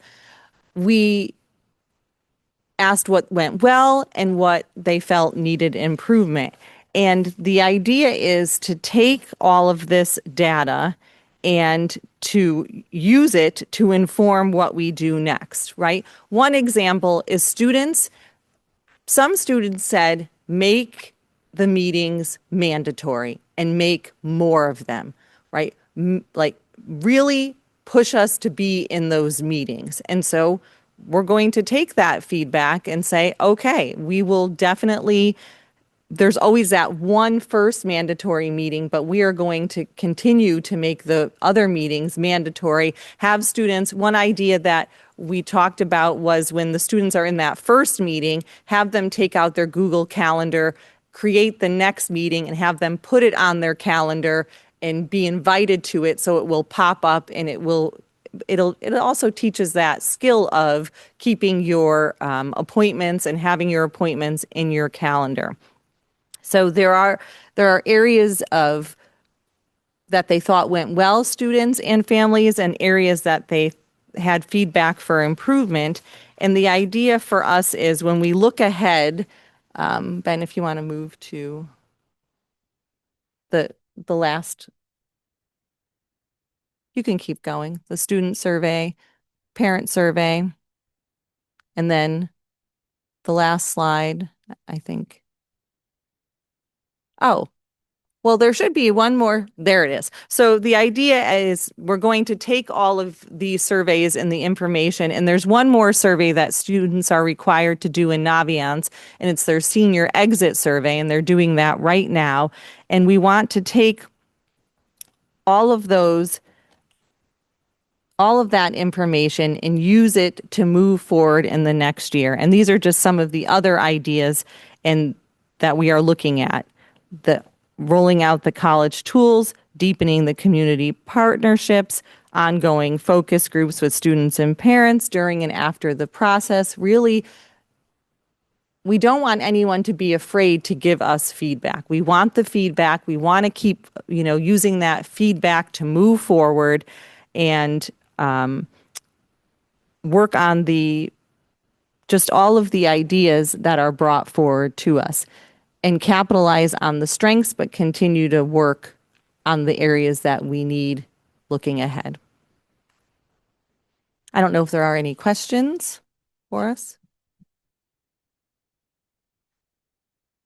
Thanks for the presentation and for the work you guys did this year on the self-reflection. So I have a couple of sort of questions and maybe comments for you. One is, it seems like the bulk of the activity still starts in junior year. Are we also looking at starting sooner, both for the financial process, but then also for the planning process? So in course selection, really figuring out the pathway from, say, freshman year to your college application and other things, because it does seem some things might need to start sooner. And then maybe I'll ask my next question and then let you guys react. But then also, I feel like some data, as you're thinking about the data to collect and analyze, I do think it could be really helpful not only to know which schools the kids choose to go to, but where did they all apply? Where did they get accepted or rejected? And then where ultimately do they choose to go? Because I think there could be some really powerful pattern recognition in that data. And that we thought the same thing. And in the survey that they're taking through Naviance, that those questions are embedded now. Sophia and I sat together and we worked on editing the questions that we asked them because of the feedback that we were getting, to ask more in-depth questions about just the very things that you raised. Where did you get in? Where did you get rejected? What were the defining factors in choosing your final decision? Was it financial? Was it proximity to home? Was it the merit, various things. So we have made prestige of the school. So we did make edits to that to ask those very things. And so we're very excited to get to dig into that information once the students take that survey. And then as far as the starting earlier, the Princeton Review, the kickoff speaker that we're going to have, that will be for all of our students. And then the College Money Method has financial planning lessons for grades starting in grade 9, moving all the way through grade 12. And then again, not to harp on the concentrations or the pathways, but I do think that that will be a through line. When we introduce that, we can weave that all in to thinking about what that pathway will look like for each particular student as they move through Chippewa. Great, thank you. And then just maybe one suggestion. So I think it's great that you're looking at social media as a means through which to do more engagement on the college process, but then maybe what you could suggest to kids that are going off visiting colleges, especially probably this summer or whatnot, to tag your account, the SVS Counseling and Career account, because That's a then good idea. whoever follows it will see kind of real-time feedback and have visibility into any number of their peers' college visits. That's a great idea. Thank you. Nice idea. I just was going to say something and then Mary. You can go first. You go first. Go ahead. This is my second time that I've been on the Board of Education. I was on the Board of Education in the 90s. And when I was on the board at that time, we made senior projects mandatory. So that's how a group was called. It was called the Parent Council at that time. And one of my good friends was one of the people that hooked up the technical advisors with the students and their interests, and they were all experts. The other thing that happened was she also came up with the idea of a career fair, and it was big. It was a really big deal. We had people from all walks of life. And if you would like, I can have you speak with her, because she would be interested because she's always asking, and so how are things going at Chippewa? Every time I talk to her. So I would like to hook you up and you can pick her brain. Sure, And that I would think be that great. would be great. Thanks, Mary. Sure. First of all, I just want to thank you for coming back and for telling us all that you've been working on this year. We all appreciate your hard work, and for kind of peeling it all back and looking at it with different eyes. I know it's not easy, and I know sometimes it can be really challenging. And so I just want to say thank you, because I know that it can be a lot, but we really, really appreciate it. So I just want to say that first. So thank you. I have some questions.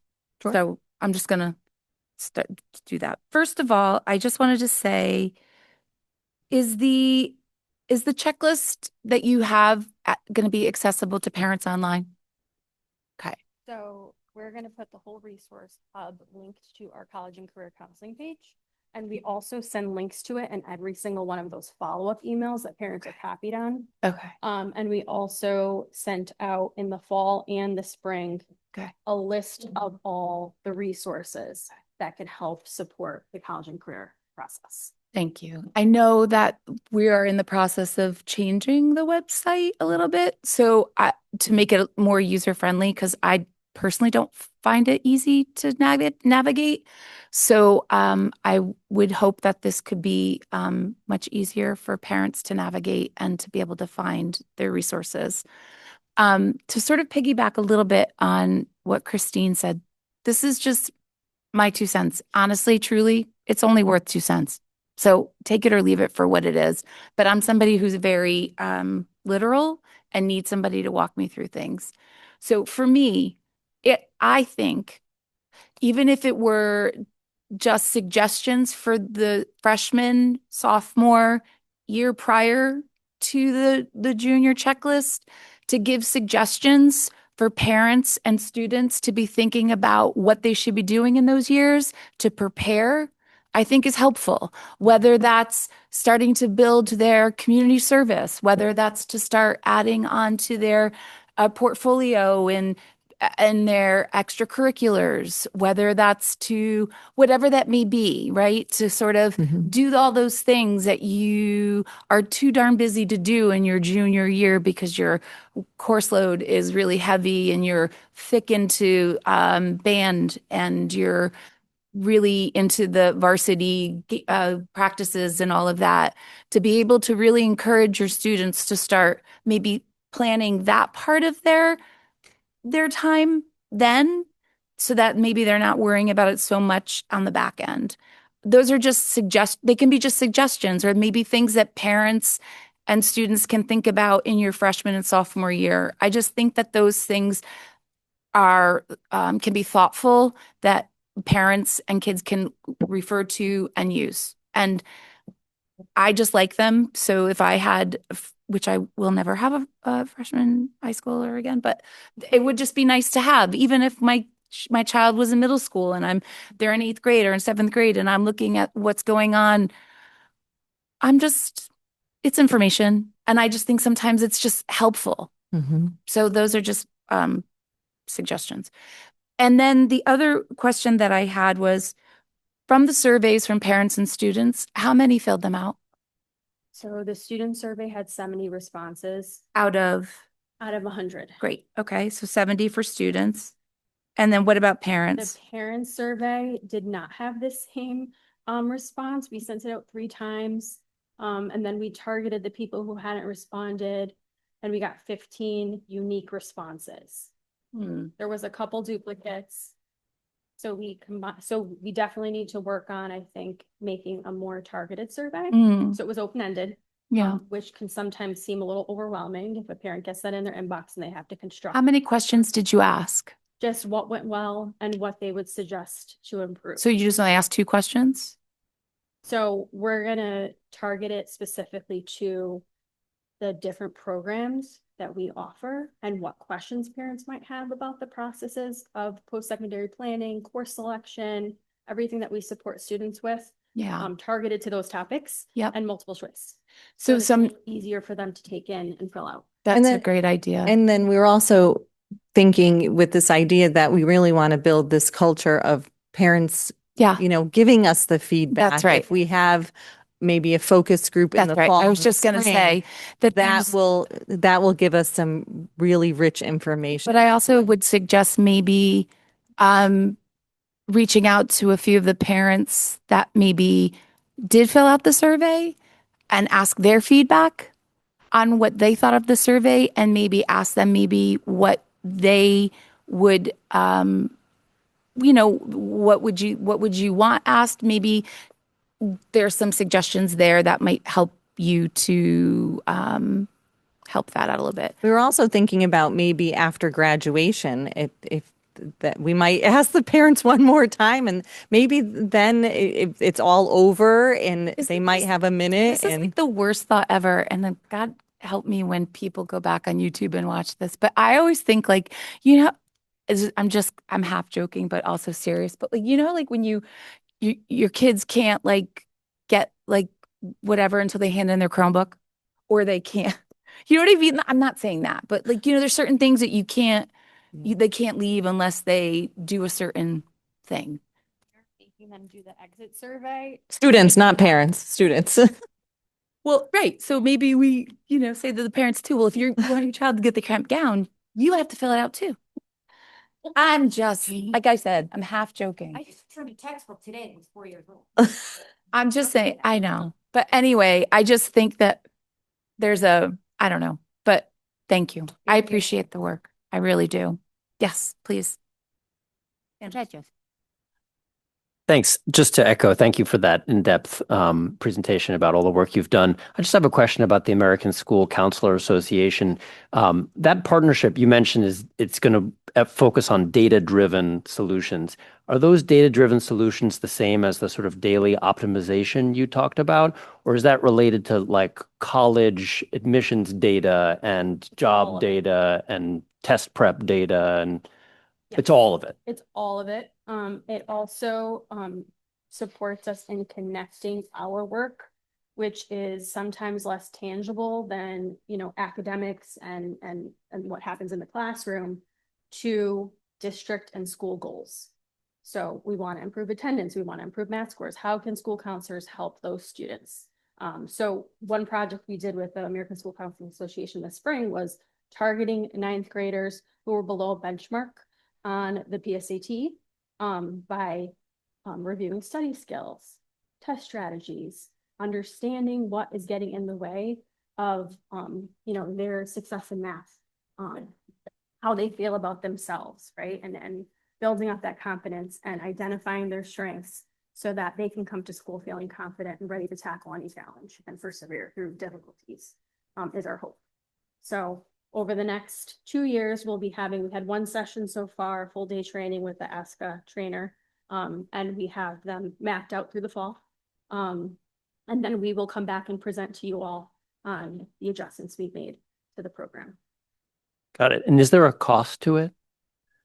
There is, it was covered through some grant money that Carrie Snowden was able to secure, so it worked out well. Thank you.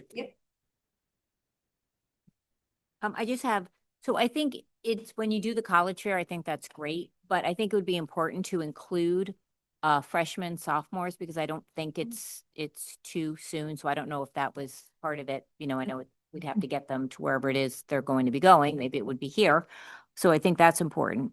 And I do think it's important to meet with them, sooner rather than later when you're planning it. And I'm sure you probably already go over this, but, do they all know that you need 3 years of a foreign language, or you're going to be taking a foreign language in college, and it's going to be a lot tougher. So, if they're not thinking about that, I think they need to put that in. 100%. Then the other thing is the board outside, that has the college pennants. Is that where our kids are going? That is where they got accepted. Okay, because I think And that's then important. Once they confirmed where they were going on May 1st, National Acceptance Day, we put their picture to the pendant. Because I think, based on, Sylvia, what you said, there's a reason kids choose schools, but, there's also some pride in, I got in here, here, and here. I might be going here. And there's a reason for that. Not that, all of them aren't great, but I think it is important to show, the public as well as to, hey, we're getting kids accepted at these schools. They might not be going there, but I think it's important to show where we're getting kids accepted.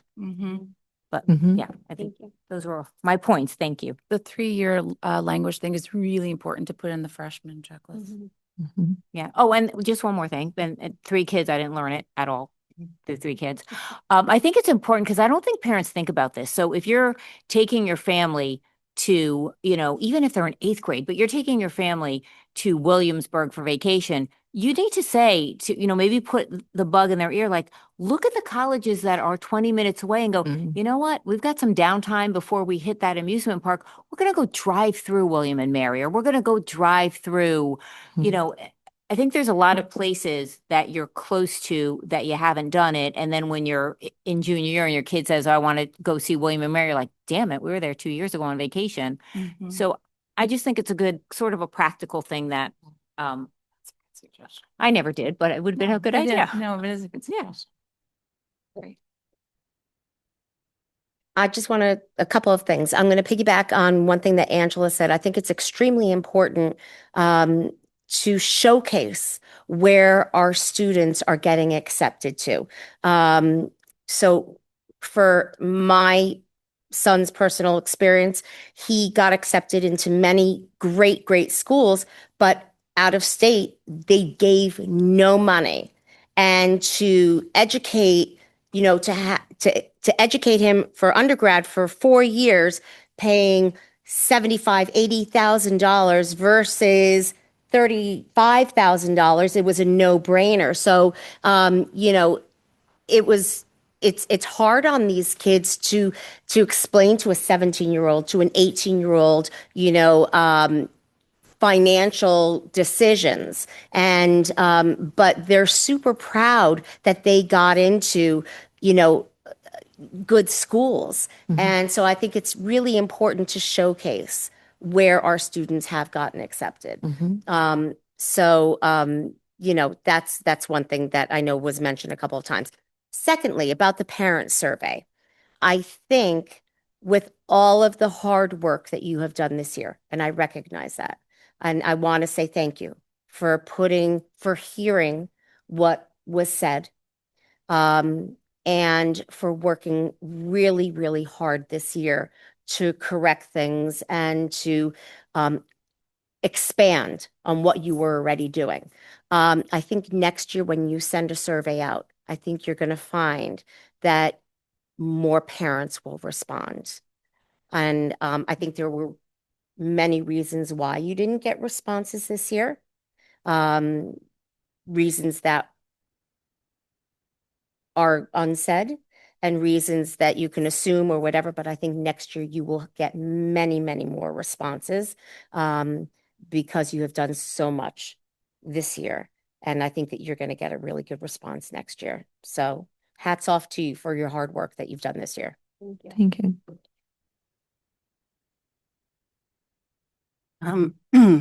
Thanks again also for coming up. This was really interesting and obviously very well thought out and thoughtful in response to the conversations we've been having all year. I hope my question isn't too niche, but if it is, you can give me a broad answer.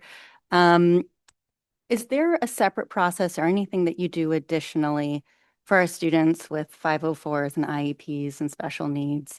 And it's my understanding, and I'm a little far away from this because I haven't gone through this process yet, but there are some colleges and universities that do that better than others. And kind of how are we guiding those students towards those programs? And are we including those colleges and universities in our career fairs? And how is that kind of being navigated? So we absolutely will address students receiving accommodations that are currently receiving accommodations in the college search. We will look at schools that we know have established support services programs. There are specialized schools that offer even more support than a typical college for neurodiverse learners. So that is something that is part of the conversation when we're building the college list. Also, how they can go about requesting accommodations at the college level and what that might look like. So we support them the whole way through. Is there a separate process on the college end when you're asking for accommodations? Also, do you feel like our department is very well versed in that, or do you generally expect or do you guide those students to kind of go outside and get kind of outside help for that kind of search process? So their plans or accommodations aren't revealed during the admissions process unless they choose to discuss them, let's say in their essay for a particular school. After they complete the admissions process or the applying to the school and receive any feedback from the school as to whether or not they're accepted, they can submit an application for review to the academic support office at the college. They're going to need certain documentation that we might have on file that we can support the student in uploading. Then they meet with someone at the college to talk about their profile, what they might need, what the college can do to support them. That might look a little different than it was in high school. And we give them those resources, and we'll look specifically at the school that they're planning to attend so that they know how to get those accommodations on that campus. And then are there additional grants or scholarships that you guide those students toward as well that would be focused on neurodiversity? And so with any scholarships, we do look at what makes that student stand out, right? Because those scholarships that are very specific often will be less competitive. So they have a higher opportunity to receive those scholarships. So, whether the student is, participating in a specific sport, or they have a certain GPA, or they have, something that they've overcome. There's scholarships for anybody you can imagine. So we help them search for those scholarships. And this year, we also offered a number of workshops that students can drop into during their open periods. So if they needed support in filling out scholarship applications, or just finding scholarships to apply to, we, are able to support them during the school day. And I think that's reported in our at the year-end report as well, like kind of all the scholarships that have been awarded and kind of the total number amount. just to keep that highlighted for students that are coming up, like, oh, that might be something that's available to me. Absolutely. Type of thing. Well, I'll just thank you for rolling up your sleeves and diving into this for the benefit of our students. Thanks to the board for it's showing curiosity at the front end of the process. Curiosity and questions can lead to change and can lead to work that drives us forward.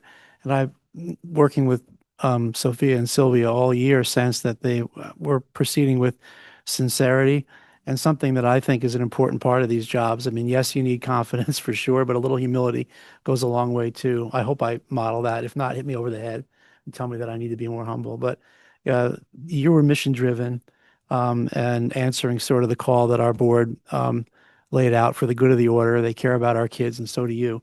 So we all want the same thing. And the project unfolded, I think, in a way where when I look at what we're doing, I say to myself, I can't think of any good reason why we wouldn't be doing these things, no matter how we got here.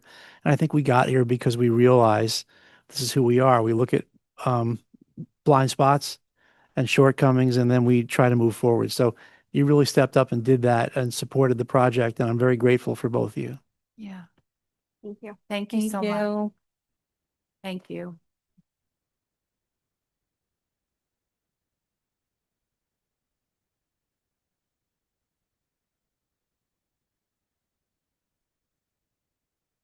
Okay, moving on to the board chair's report.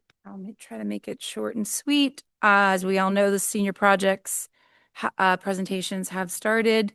I've seen a lot of you along the way at some of the projects, and I'm very excited about trying to attend as many projects as I possibly can and still working. This one's giving me guilt. And anyway, I just think as I've said a million times, I just think our students are extraordinary, and I just love seeing them present their passions, and then just seeing our students tonight as well. I just think we're pretty darn lucky to have such great kids. Also, too, I attended the Washington Primary School fundraiser on Friday night, and it was really fun. I feel like I haven't been out in a really long time. So it was just fun, a fundraiser at the Litchfield Distillery.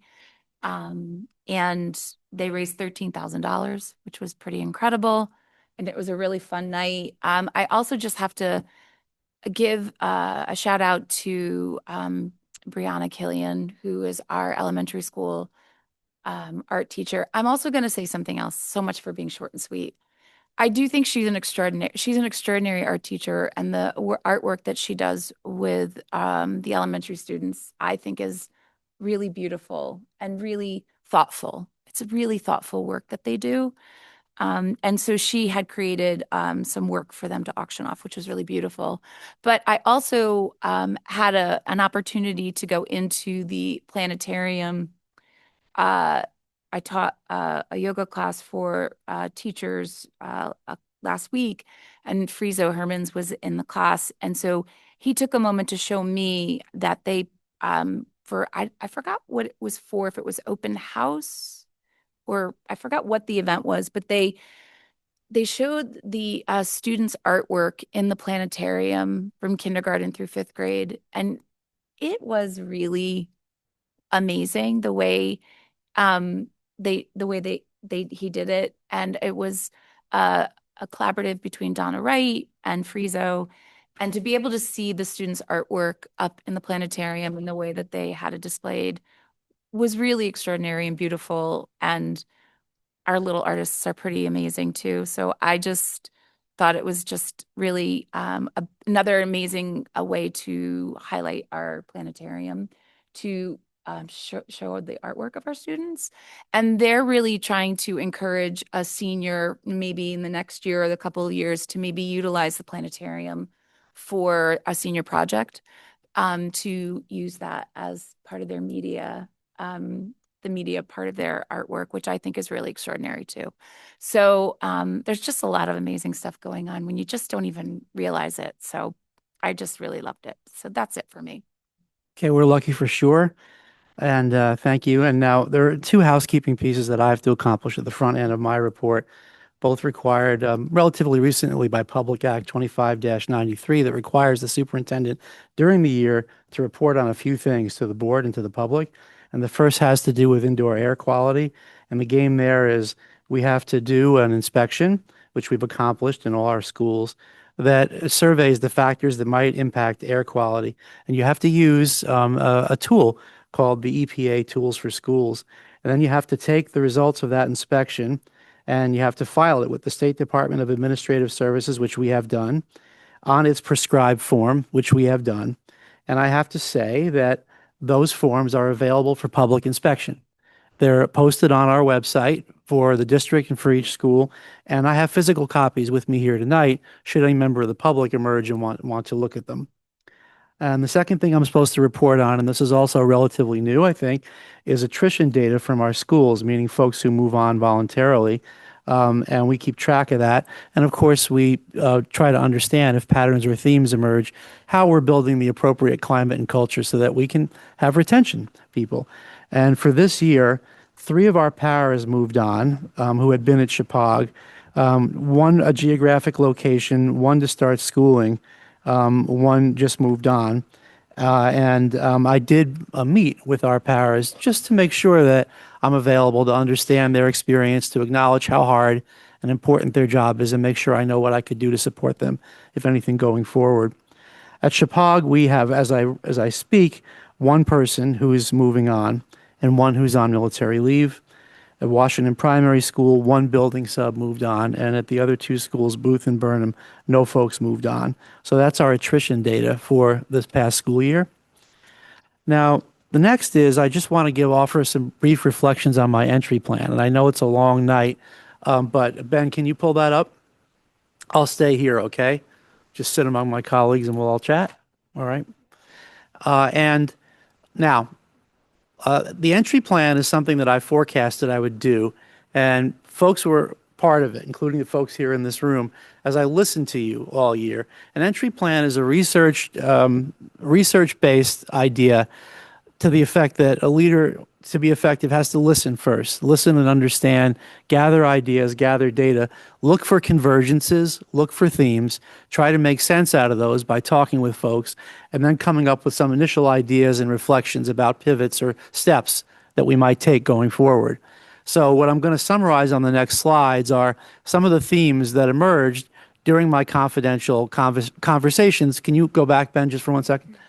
You got an itchy trigger finger there tonight, fella.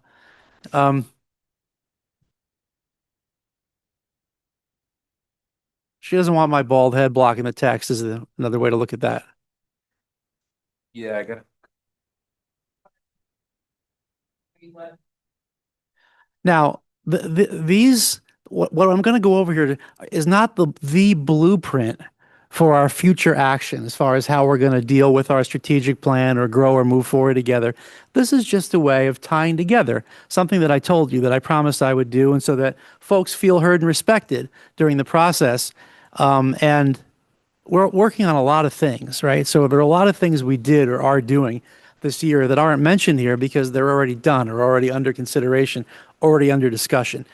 And some of the things I mentioned, some of the folks here are going to say, oh, I said that. But in order to get into this place, there has to be, like I said, a convergence of several stakeholders that triangulate each other and make me think there's a pattern or a theme that's worthy of our attention. So again, this is not the end of this process. This is not, maybe this is the end of the beginning, as Churchill would say, but not the beginning of the end of it, because we're going to keep talking and making meaning about it. Okay. So the first theme has to do, okay, Ben, with how we support inclusion. The first thing I hear from all the folks who talk to me about inclusion in this district, by the way, is how lucky we are to have Ms. O'Hara and to have her staff. They all tell me she gets it, she knows what she's doing, and she understands how to marry high expectations with high supports, which is the game when you're trying to help folks feel included, that we get their kids and that they're so happy to have their kids in Region 12.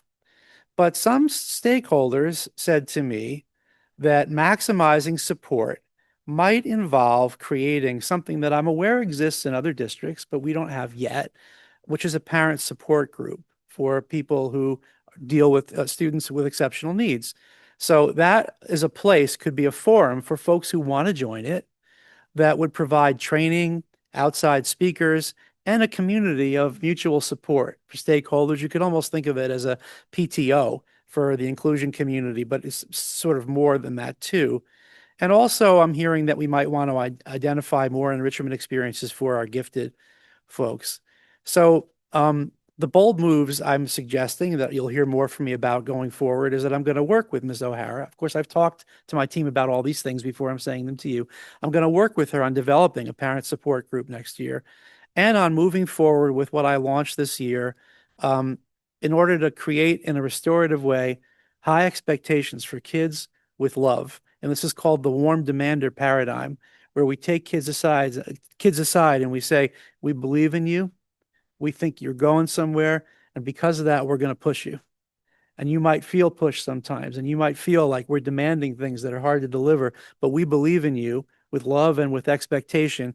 And out of that will come growth, is the model we have to push forward in order to make sure that we are showing the right respect for all our kids, but especially those who have alternate learning styles. Okay. Safety and belonging. A lot of folks remind me of how important this is in this day and age. Not just protecting the perimeter of the school, although that's certainly part of it, but safeguarding the student's sense of belonging, that every student feels accepted here, respected here, like they belong here. And the pivot there is going to be to continue and expand our restorative practices, training, and programming, which you heard some of the principals talk about already tonight. And then as far as keeping the schools physically safe for kids, I'm considering and I'm talking with various stakeholders about possibly, and I'll talk to the board more about this when it becomes more timely, enhancing our already impressive security measures by building into finding ways and the financing, by building into upcoming budgets, the possible addition of a director of security. More on that to come. Okay, a lot of folks, stakeholders, talked to me about agriscience. One theme that emerged was wishing for a functional, happy, efficient advisory committee, including some board members thought that, but other folks too. And folks want us to do more to develop positive public relations for the good work that Ag is doing. You know, our center is emerging. It's not brand new anymore. It's getting its legs under it. And it's been sort of at times, I think it's safe to say, in the mode of defending its record. And now we want to own the story and start talking about all the good things that we're doing in partnership with the community. So some bold moves, some responses to that. The advisory committee was redesigned and redefined. And its meetings this year were very supportive, very functional, very productive. We have board members supporting that. We have community members who come in and give of their time and their expertise, and it's all problem-based now. It's not full of any palace intrigue. It's just, here's something we want kids to learn more about. You're the expert. Can you tell us how to do it? And they talk. So that's been a very good pivot. And I plan to work intensively next year with Ben. You hear me, Ben? I'm promising you up there. Yeah. And Tyler, to get more press coverage, if you will, for our efforts and what we're doing so that people can see who we are and why we're great. Okay. Some stakeholders say, now this might be hard for us to believe because we marinate in the budget process and we probably feel like it drags on forever, right? But it can go by in a flash for folks who are not on the inside of it. So I've had stakeholders say to me, you know, people need time to process and discuss the budget, maybe even before they get to, I mean, we have a pretty robust program of 2 or 3 budget workshops. I visit every Board of Finance along with Nicole. We're out there. But some folks say, well, people might need a little more time, a little earlier in the season, even though things aren't set yet, to start articulating some of their thoughts and concerns. And that could only help build relationships among the towns and with stakeholders. So I think it might help for me to add an additional superintendent's coffee next fall early for townspeople. I'd publicize it well, especially the towns who in this or that given year feel additional exposure in the process to sit with me and talk about what they're thinking and help me forecast what the initial weather vane is like on our end and maybe build some conversations that help people feel it's not so rushed. They definitely are heard. They definitely are respected. And I'll also do my part to remind folks about all these budget workshops and all the other events we have in the towns, my whistle stop tour to the boards of finance, so that they know this is out there. There's plenty of time for you to think and talk and ask and engage. You'll have plenty of time to see the draft budget and ask questions about it. Okay? So I'm going to try to put myself out there and do more so that people feel that we're reaching out. Okay. Stakeholders talk to me about our ninth grade transition process. Now, this is a thing for every high school, but here now, and in many high schools, they meet a lot of their freshmen for the first time, or at least they come together as a team for the first time, if that district is big enough to have multiple sending middle schools. It's not unheard of, but it's a relatively new thing here since the inauguration of the Agri-Science Academy that we meet about half of our freshmen for the first time when school starts.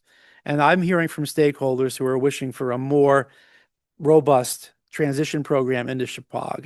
And I think Link Crew was a quantum leap forward and does so much good work to help kids connect peer-to-peer and transition into the school.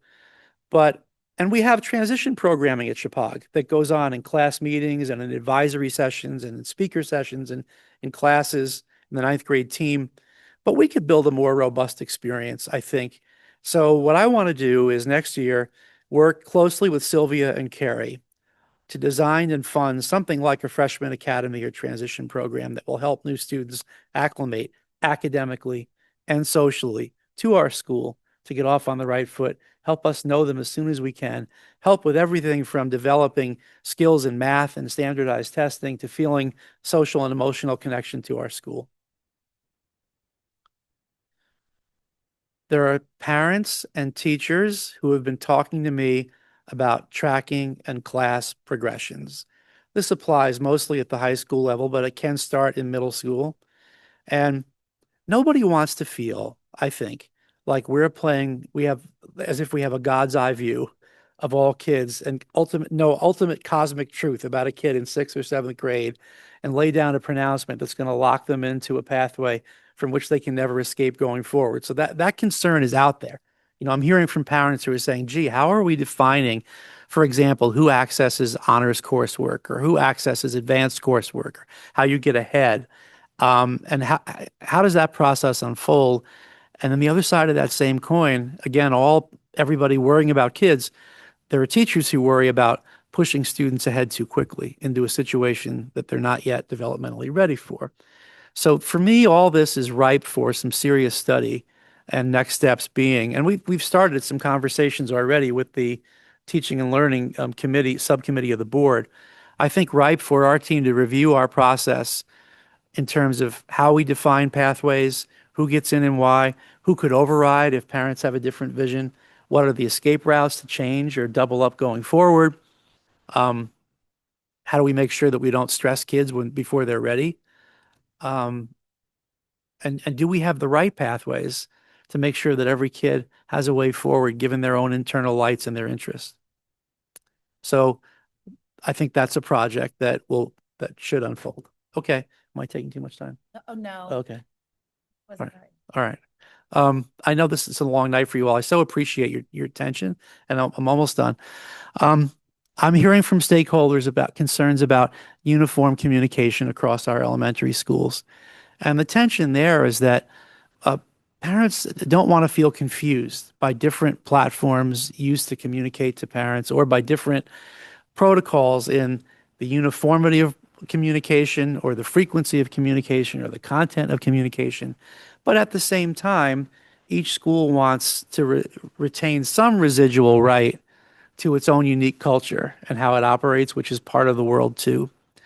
So I would like to, I know we have maybe too many committees already, but we have a lot of smart people who are willing to give their time. And I'm looking to start a study next year that will try to connect all our elementary folks, that's sort of where this will start, and come up with what we think, based upon our research and what their input, is the best platform and the best protocols for uniform parent communication then develop uniform practices. And I wouldn't blame you for saying to Michelle's, just pick something and get on with it already. But one of the things in education that can be the most disastrous if it's top down without involving stakeholder input is a change in technology platforms without the teachers having a say or the parents having a say or without training to move forward, or by jettisoning something that they've put so much work and training into already without their input.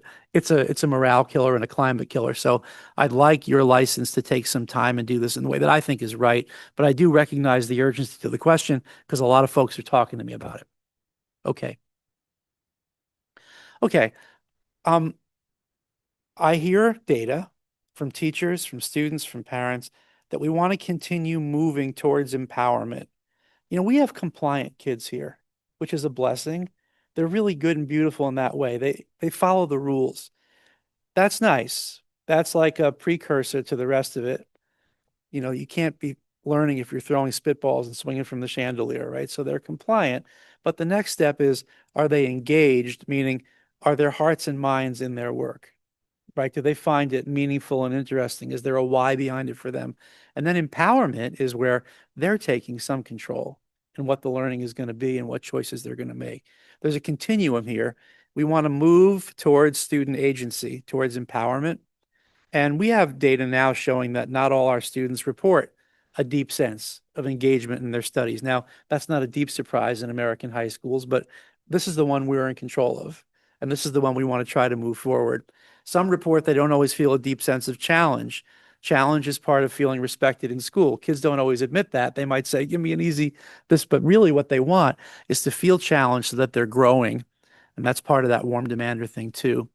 So I'm going to work carefully with Carrie and our principals and our teaching and learning council to continue the implementation of leaders of their own learning, project-based learning, and increased guided choice for our kids with the warm demander sentiment moving forward, which on my view is the recipe to move towards empowerment. However, again, I don't believe I have a God's eye view on this, so I'm going to take advice and counsel from the really smart people I have on my team, like Carrie and Allie and our principals and our instructional leaders. And then we want to support student growth in the right way. You know, we're going to be talking. There's no blinking at the fact that we're going to be talking as a board, as a community, about our standardized test scores and what they mean. And always the conversation among real educators has been, what should we measure? What can we measure? How should we measure it? What will we do with the data when we have it that will help kids forward? We still have a community and a board and a group of parents and a group of kids, many of them, as they should, believe that our standardized testing data is one of the important external checks on what we're doing in our instruction, and for many of them is an important part of their path forward into post-secondary planning. But at the same time, we know as educators that a child is more nuanced and more subtle than the measure of one standardized test score. So our project is going to be to figure out how to move those scores forward, how to move student growth forward on those scores in a way that does no violence to that child, in a way that makes sure that their soul and their heart and their mind are in the work. So the next steps are going to be, we're making a study right now. We do a lot of book studies around here, which is part of being a professional learning community. Ms. Snowden and I are reading a book that I think is really powerful that helps school leaders understand how to deploy data in service of better future practice. And the executive summary is, we're looking for the malleable data points, or what the research shows can be changed in a student growth pattern. And then we're looking for the high leverage strategies that move those malleable points. So more on that to come as we move into the fall and next year. But this comes out of, another thing that comes out of what I saw in my entry plan. I think I'm almost done. Ben, is this the last slide coming up? Is that the last slide? Okay. Stakeholders talk to me about facilities planning. Folks are worried about the age and wear and tear on our facilities. Folks want a strategic mindset leading to positive change. But we've got an incredible process going forward right now that, as far as I can tell, however imperfect, I don't think has ever gotten this far in the 50 or 60 years that you all have been discussing the issue of how to maintain or how to configure your schools. In the intermunicipal committee for future study, that committee has made recommendations to this board. And I'm going to work with our team in central office and elsewhere to complete an ed self study, which is how we prime architects when they're coming up with suggested plans for us to understand our needs and our visions for how space impacts learning and instruction and what our needs are technically and functionally as schools. We're going to keep reviewing and evaluating our capital improvement plan. And I've got another one of my very, very smart colleagues, Nicole Grant, on that one. I'm very blessed to have a team that has good hearts and good minds, like I quoted before. The two are a winning combination. We're going to open a dialogue about how space impacts instruction. And we're going to explore, I think, together with that committee and with this board's charge, ways to maximize use of space for our elementary students in a way that our taxpayers will support. But it's a conversation that we are not voiceless in that conversation. Okay. So again, this is not the Bible or Quran or whatever, Talmud, whatever, Bhagavad Gita. I can't name every text, but I'm trying to be ecumenical here. This is not the only religious text that we're going to study. This is my way of saying, I told you I was going to talk to folks and care about what they told me, and then try to use it as data to make decisions about what we're going to do going together next year. So that's just my summary. And these conversations can all continue. And my last point is the entry plan is a powerful way in, but it's far from perfect for this reason. I found this when I was principal. I'm sure I'm going to find it again now. In your first year of what you're doing, folks don't necessarily completely trust you enough yet to tell you what they really think. And it took, in some of my former positions, 2, 3, 4 years before I think people really started spilling the tea. So don't think that I believe now that I've got the answers. This is the data that I have now, and we're going to keep talking, which is the most important thing. I want to be the listener in chief. I want you to tell me more. I want all the stakeholders to tell me more. And when I know better, I'll do better. And we're going to keep the conversation going. But this is the beginning of that conversation. That was a long report this time. Thanks for your attention. Thank you, Don. Really appreciate everything that you said. Very much so. And we will continue it later, the conversation. So thank you. Moving on to the treasurer's report after that, because yes, treasurer's report. Treasurer's report. As Nicole so ably pointed out to me, last month only ended yesterday, so we did not have numbers in our packets, but she was kind enough to supply them at our F&O meeting, which we held at 5:30. As of right now, does everybody understand the idea of encumbrances? Is there anybody that needs to explain that to? Okay. After encumbrances, we have 6.91% of the budget still remaining. That's as of the 31st of May. Last year at this time, last year on June 6th, we had 8% remaining. So we're about 1% less than that at this point, but Nicole assures me that we're in good shape and that we're going to make it through the end of the year.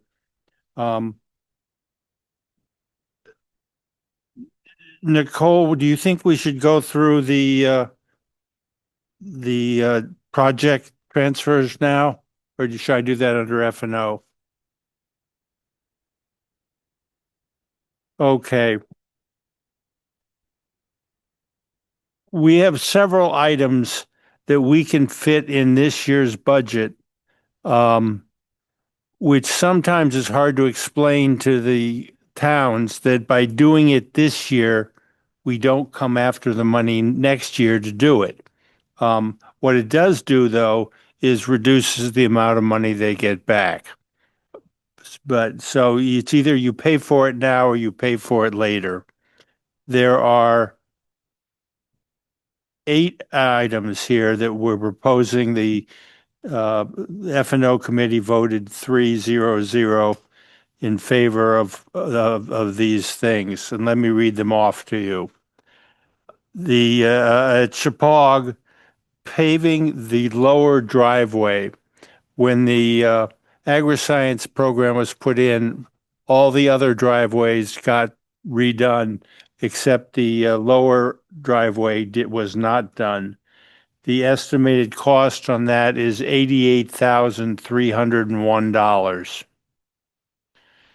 The pool, I don't know if you are aware of how swimmers take off from a block above the pool level and dive in.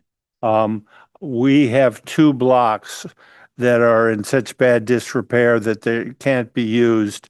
And there's some thought that the others will go very soon. The cost of fixing that is $29,817.70. Also in the pool, the handrails when you get out of the pool need replacing. That will be $8,156.56. Lockers for Washington Primary.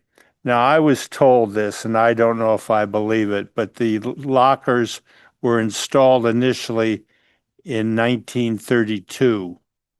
They have been painted many times. Yeah. Yeah. And they're very narrow lockers, so that they make it hard for a kid to put in his backpack or her backpack. The cost of replacing the lockers, which we thought was going to be a lot higher. Nicole, well, on my sheet, it shows $88,236. Nicole said she got a bid in today to do it for $81,000 roughly. So that's $7,000 less than the total that I'll give you in a minute. We're talking about putting in warmer cabinets in the elementary schools, all 3 of them, so that food can be brought down and kept warm until it's served. That will be $8,098.80. The insulated food carriers will cost $1,135.50. The outdoor bleachers, we're looking to install 3 new outdoor bleachers, and they will come with unassembled. We'll have to assemble them, but the cost of the 3 bleachers is $20,545.77. A good portion of that is the delivery cost. And the final item is to transfer 2% into the Educational Reserve Fund. If you remember, we're allowed to take 2% of our budget every year and put it into a fund. Those 8 numbers add up to $809,268.33.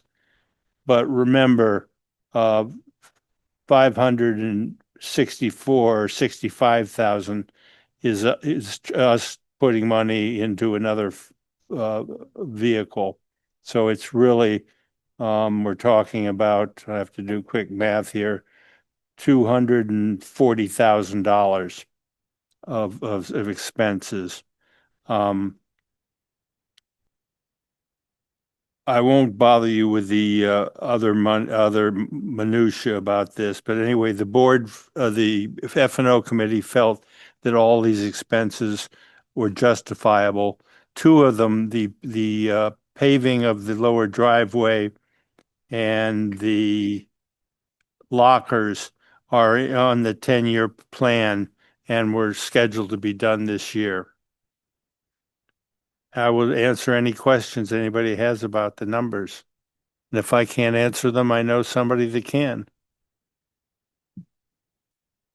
Yeah. Sorry, just so I understand at the bottom, with these expenditures of $809,000, there will still be returned to the towns $981,000? That's an estimate. I was trying to project your end. So That is not counting the Sherman and AgriScience money, no, correct? it is counting Oh, it is counting that? revenue, yes. Okay, so So but looking at those numbers, Jesse, the budget surplus would be 629,000. That's what I'm projecting. I still have a month to go, so it's kind of tough to Okay. get that number tight. And the 352,000 is excess revenue that has not yet been credited back to the towns, because we credit the towns $680,000 at budget time, and then whatever extra revenue comes in, we give back.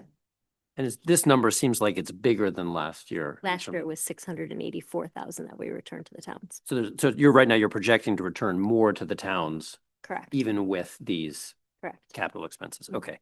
And what would happen if you skipped out on the capital plan for another year? These two things, for the lower driveway and the lockers. Like I know you said they were on a well, then 10-year you capital plan. Yeah, then you'd have to put them in the budget for next year. Okay.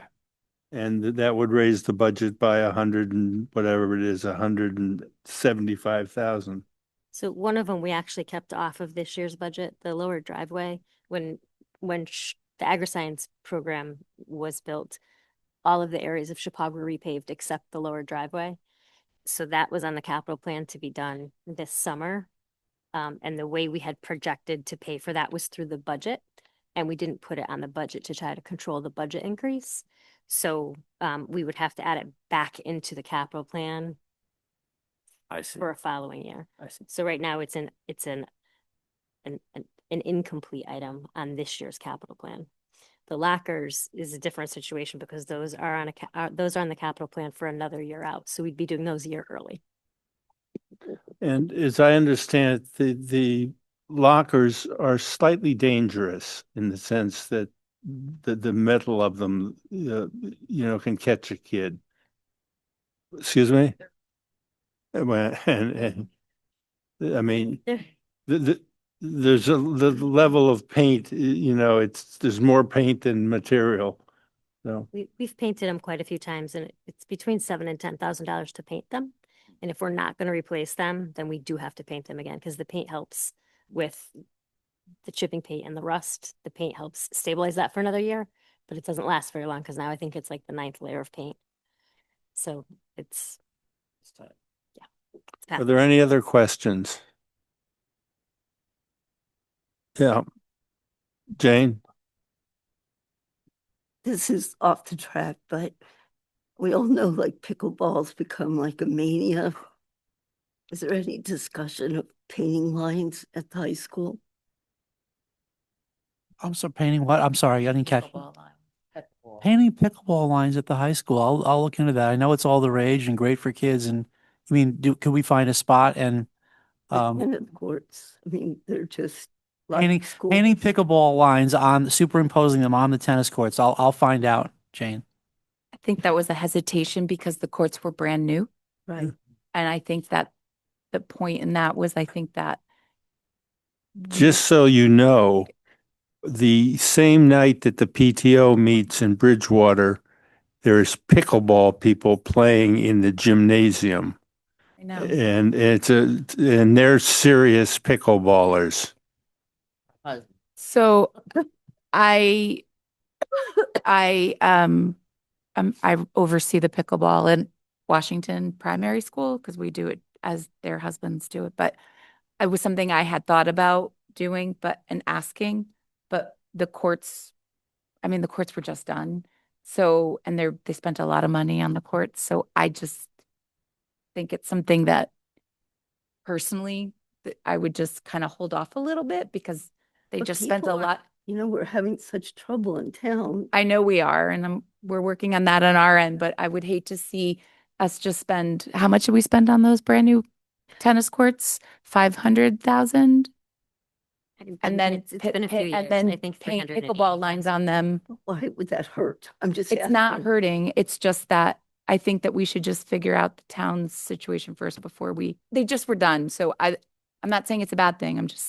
I think that there were some people, because it was just done, were a little hesitant, but it's Don's decision, so.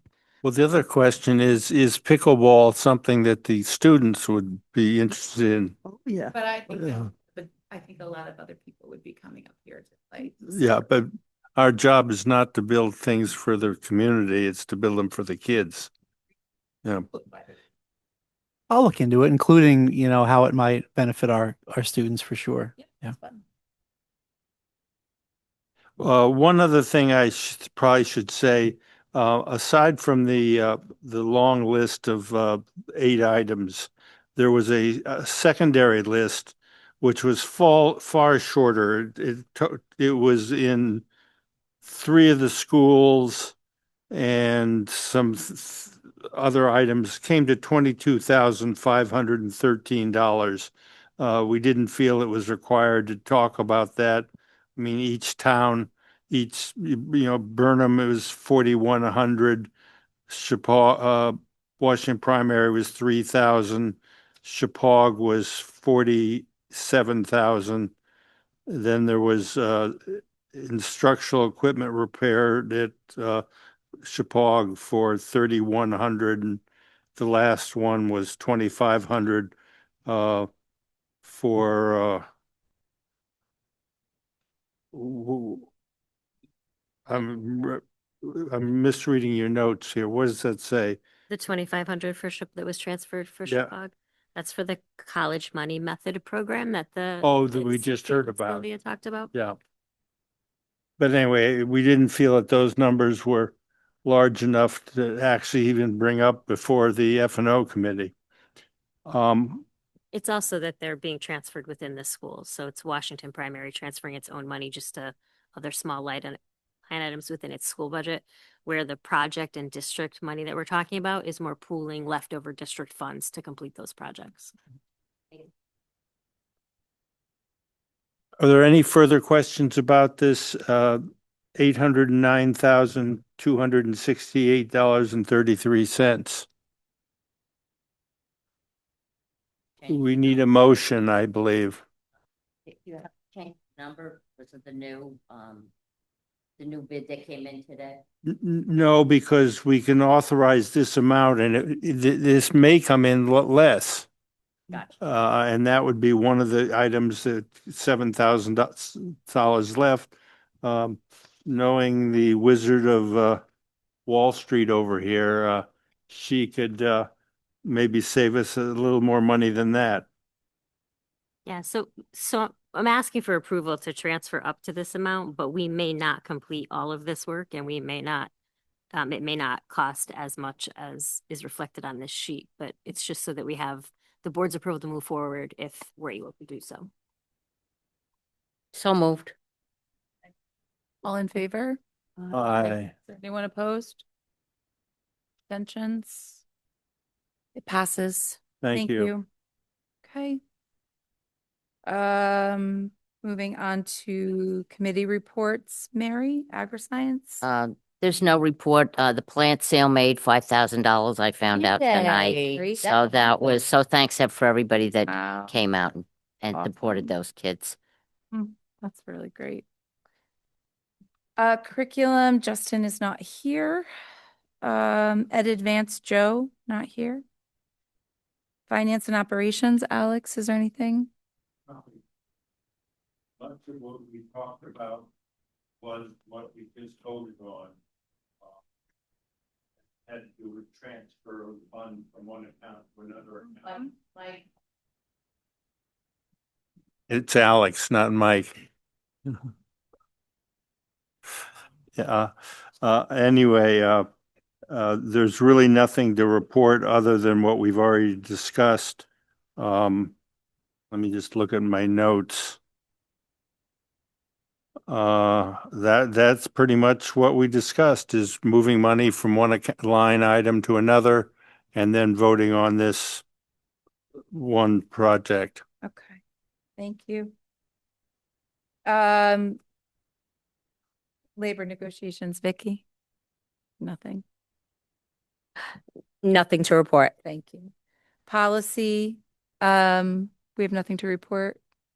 I think There'll there will be be one more meeting and there, we will have some business on a policy revision, but we're not ready to talk without Justin about it yet. Okay. And I have nothing to report for the Long Range Planning Committee. And old business, nothing. New business to consider for approval, the transfer, which we just did, so I'm good about that. Consider for approval, we did that too, so we're good. Discussion, we're not doing this tonight, the SSPF. Okay.